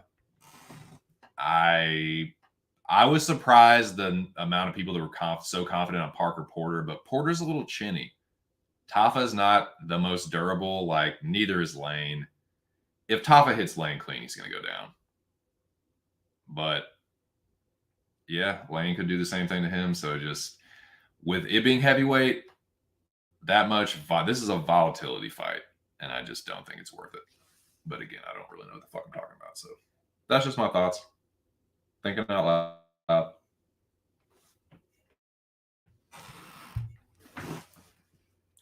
yeah, about to wrap this one up soon, boys. This will be a 2-hour stream. It wasn't supposed to be this long. Which fight are we at? Okay. Now, I have not extensively taped this dude, but I did see a highlight video on him. Shout out to, what the fuck is the channel name? Let's see. This dude does a great job of putting highlight videos together for like upcoming prospects. Where the fuck is it? Fight Sport TV. Shout out to Fight Sport TV. Capital Fight, lowercase sport, capital TV. That dude puts out great, I'm assuming it's a dude. That dude puts out great highlight videos for up and coming prospects. Now, I would recommend watching more than highlight videos because those definitely don't tell the full story. But that's all I've really watched on Van. He's fighting Zalgas. Zalgas was supposed to fight Bunez. Bunez ducked the smoke, unfortunately. I thought it was supposed to get rebooked, but I guess he got pulled. Van is stepping in. He's a Burmese striker. From the highlight video, you can tell that he has pretty good hands. All I really see is the striking, so I'm going to have to tape it more. It seems like a fight where Zalgas could either get knocked out or just kind of like, if he grapples, like just win a kind of a lackluster decision. I need to tape it more, but let me see. I remember thinking when I looked at the real line after I had made mine that it was pretty close.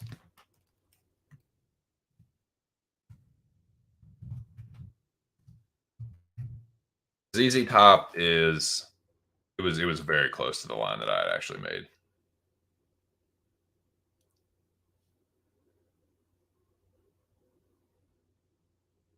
ZZ Top is a minus 185 favorite. I had a minus 200, and it's pretty fucking close. Zalgas versus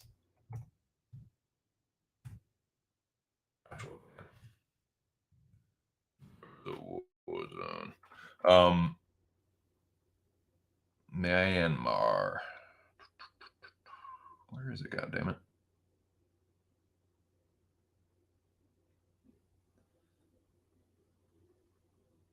Plus 150 is the comeback on Joshua Van.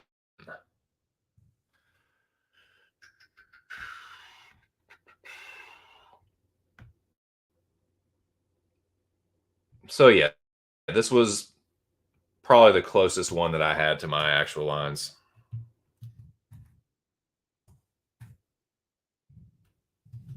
Appropriately.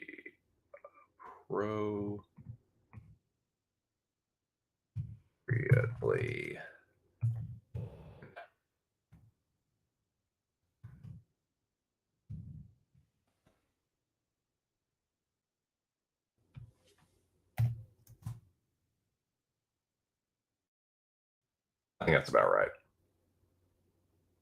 about right. I think Zalga should be the favorite. I think he probably wins.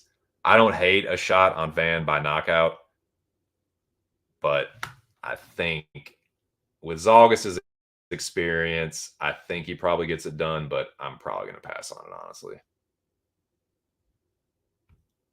What up, boy? What are you doing? Shout out to my dude, Boston Nick. Shout out to the boys at Pub. Yep. Yeah, I seen that too, Jackie boy. What do you think about this one, Nikki? Sir Hellbows, talking about Zalgus and this new kid, Josh Van. I was just saying, shout out to that dude, Fight Sport TV. He puts out good highlight videos. I seen the one on Joshua Van yesterday, but I think Zalgus probably gets it done. I have no interest in betting this fight. Nick, I was just saying, dude, for the first time, I made my own lines before I looked at the actual lines just to kind of see like if my instincts were off or spot on or whatever. Yeah, and then just kind of like looking at some of the ones that are completely off and considering betting them, but I don't know, man. This is a fucking tricky card.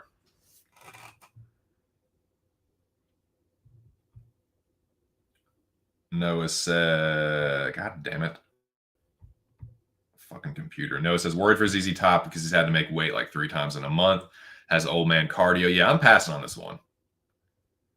I like Zalgus a lot. Don't know much about his opponent. Me neither. I just seen that one highlight video, but I'm going to tape it. I'm just going to pass, though, honestly. I like Zalgus to win this fight, but I'm not like confident enough about it to bet it or parlay him. Yeah, dude. Yep. I mean, Van has hands for sure. Probably a little bit better boxer than Zalgus, but Zalgus has this way of just kind of being tough and just kind of being there and well-rounded and like pretty good grappling, decent striking, not a lot of power, okay cardio. Like, I just don't know. Like, Van maybe shits the bed, maybe knocks him out, probably loses a decision, but I don't fucking know, dude. I'm just gonna pass on that damn thing. But yeah, I think that is what I feel about that one. Now, this is the prelim headliner. This is probably the last fight I'm going to talk about today, and I'm going to get the fuck out of here and go try and do something fun with the misses.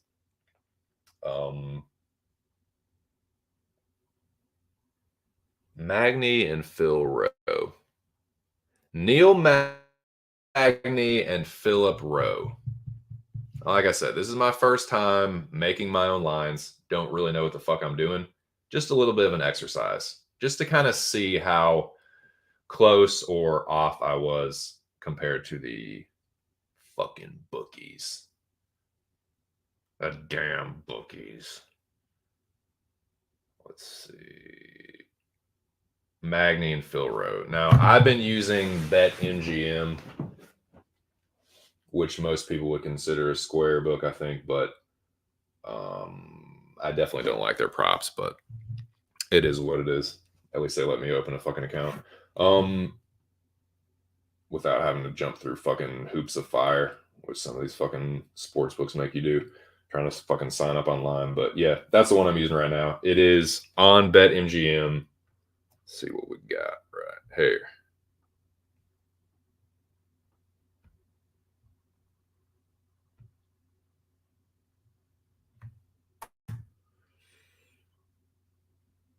This is my line.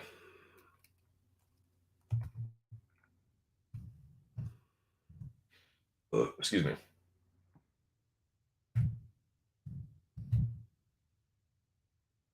Now that I think about it, I probably have this a little bit wide. Now that I think about it, I'm going to make this. This is how I'm going to line this one. Right now. Tell you right off the bat, Magny is the favorite.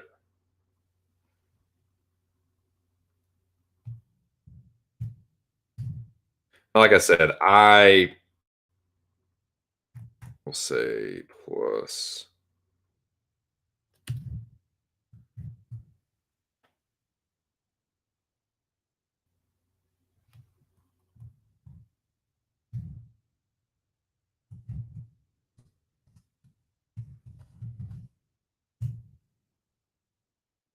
This is what I had it lined at. Maybe this is off. Let me see what it opened at. But I think what they have it at right now. Oh, yeah. Yeah, I think Neil Magny should be a little bit more of a favorite than what he is, to be honest with you. I had it originally at Neil Magny minus 250. That's a little bit wide now that I think about it again, but I still have a minus 200. It opened closer to a pick 'em, and Magny has been bet up more now to a on bet MGM, which is what I'm using. But this is my line. I think it should Magny should be a little bit more of a favorite. So I'm considering maybe parlay Magny, but I don't know, dude. I don't know. Magny on my book is minus 165. Bet up to that, mind you. The comeback on row is 35.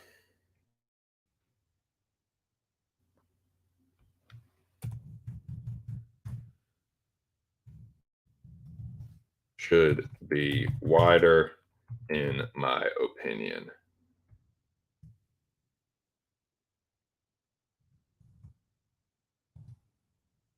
Maybe Neil might.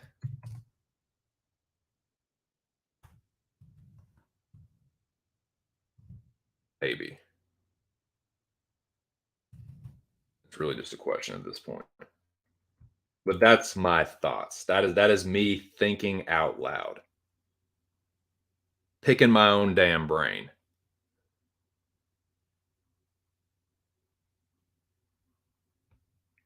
I don't know, dude. Yes, I've seen Neil Magny knocked out before. Yes, Phil Rowe is dangerous. I just think Magny has been able to weather the storm from better fighters than Phil Rowe and grind one out. And the more I think about it, I just like Neil Magny here. I don't know if I'm going to parlay him, but the more I think about it, I just like Neil Magny here. I don't know. Call me crazy.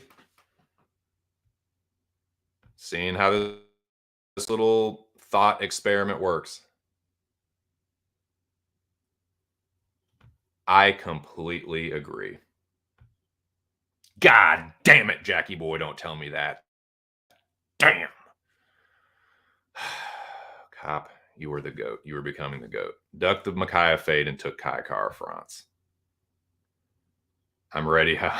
Yep. They're spicy. Cop gonna go in on Maori culture minus 6. Oh yeah, he will say something in a pro about Kai Kara France for sure. I like Neil a lot too, Rokan. Yeah, I see Neil maybe just giving him. Like you would say, like kind of big brother him, but Rowe's not really that young. I don't think. Is he? I can't remember. Isn't Phil Rowe like early 30s? Yeah, I like Neil in the spot. I feel like Neil might be a pretty decent parlay piece. But yeah. And that's your prelim headliner, and that is all that I'm going to say. If you want to know what I'm going to say on the rest of it, I know people are just chomping at the bit. But if you want to know the rest of my picks and my potential bets, you're going to have to tune into Aaron the Dog MMA on Wednesday at 5 p.m. Eastern Standard Time. And check out the rest of Aaron's content throughout the week as well. He's known as the LFA Whisperer around these parts. At least that's what I like to call him. But yeah, check him out, man. Covers the Bellator as well. So yeah, that's all I got today, boys. I'm gonna get this song going. I'm gonna get the fuck up out of here. It's a little gloomy out, but I don't know. Maybe we can go to the park or something, or I don't know, man. We'll see. We'll see.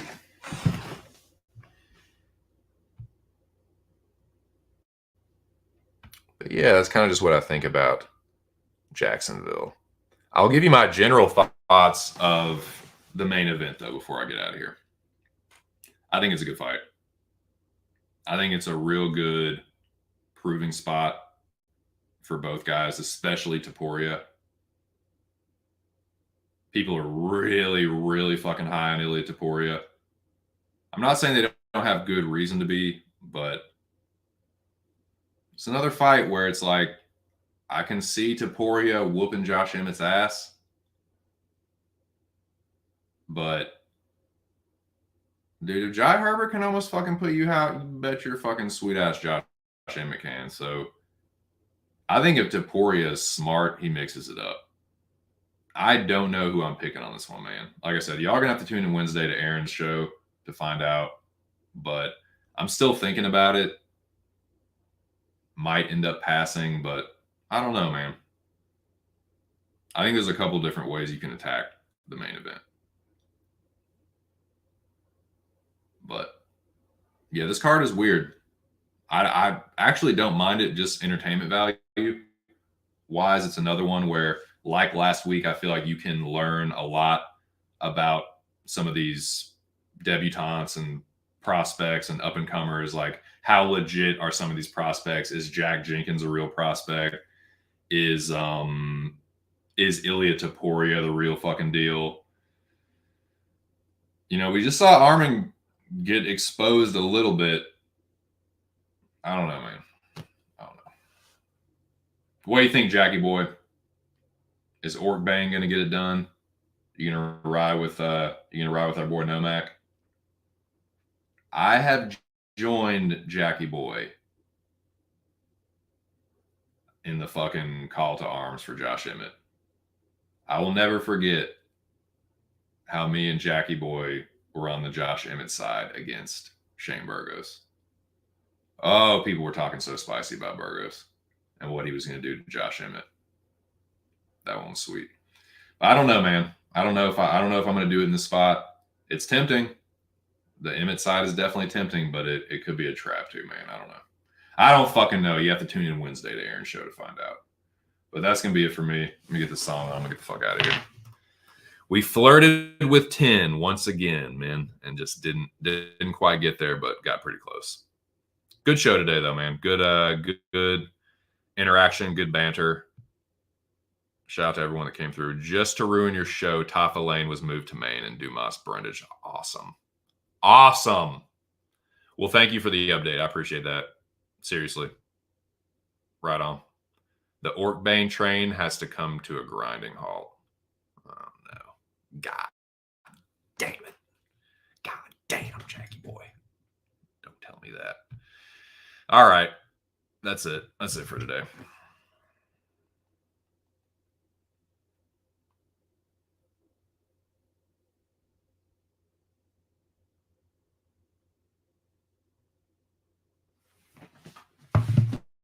And you know what? I'll go out. I've been liking doing this recently, and I'm going to keep doing it. Jackie boy, shout out to you. Best of luck this week. Homie Noah, good shit. Have a good week, duder. Nikki Elbows, my dude. Shout out to the boys at Pub Sports Radio. I will be in there again this Saturday. Trying to brag. Hope I have some winning bets to fucking brag about. But nah, man, shout out to them. Best of luck this week. General, the leader of the Dome.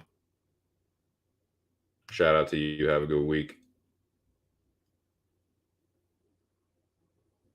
Let's see what else we have in here.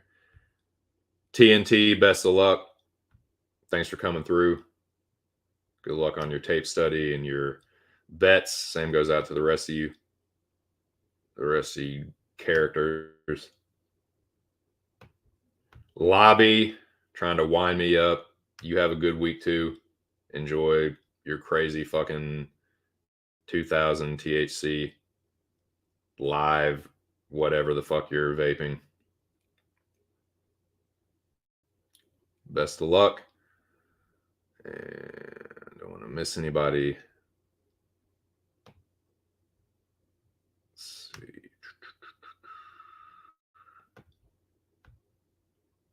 Zach Johnson, best of luck to you. Good luck in your tape study. Big show. Thanks for stopping through, Bubba. Good luck this week. Best of luck. JJ, thanks for coming through again. Shout out to you. Best of luck this week. Let's see what else we got.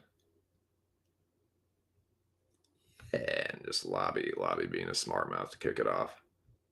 Classic. Yes, indeed. Best of luck. Yes, I would very much appreciate that. Thank you for the support, General. Thank you for letting everybody know the show is about to start. I really do appreciate that. And yeah, man, get this song on.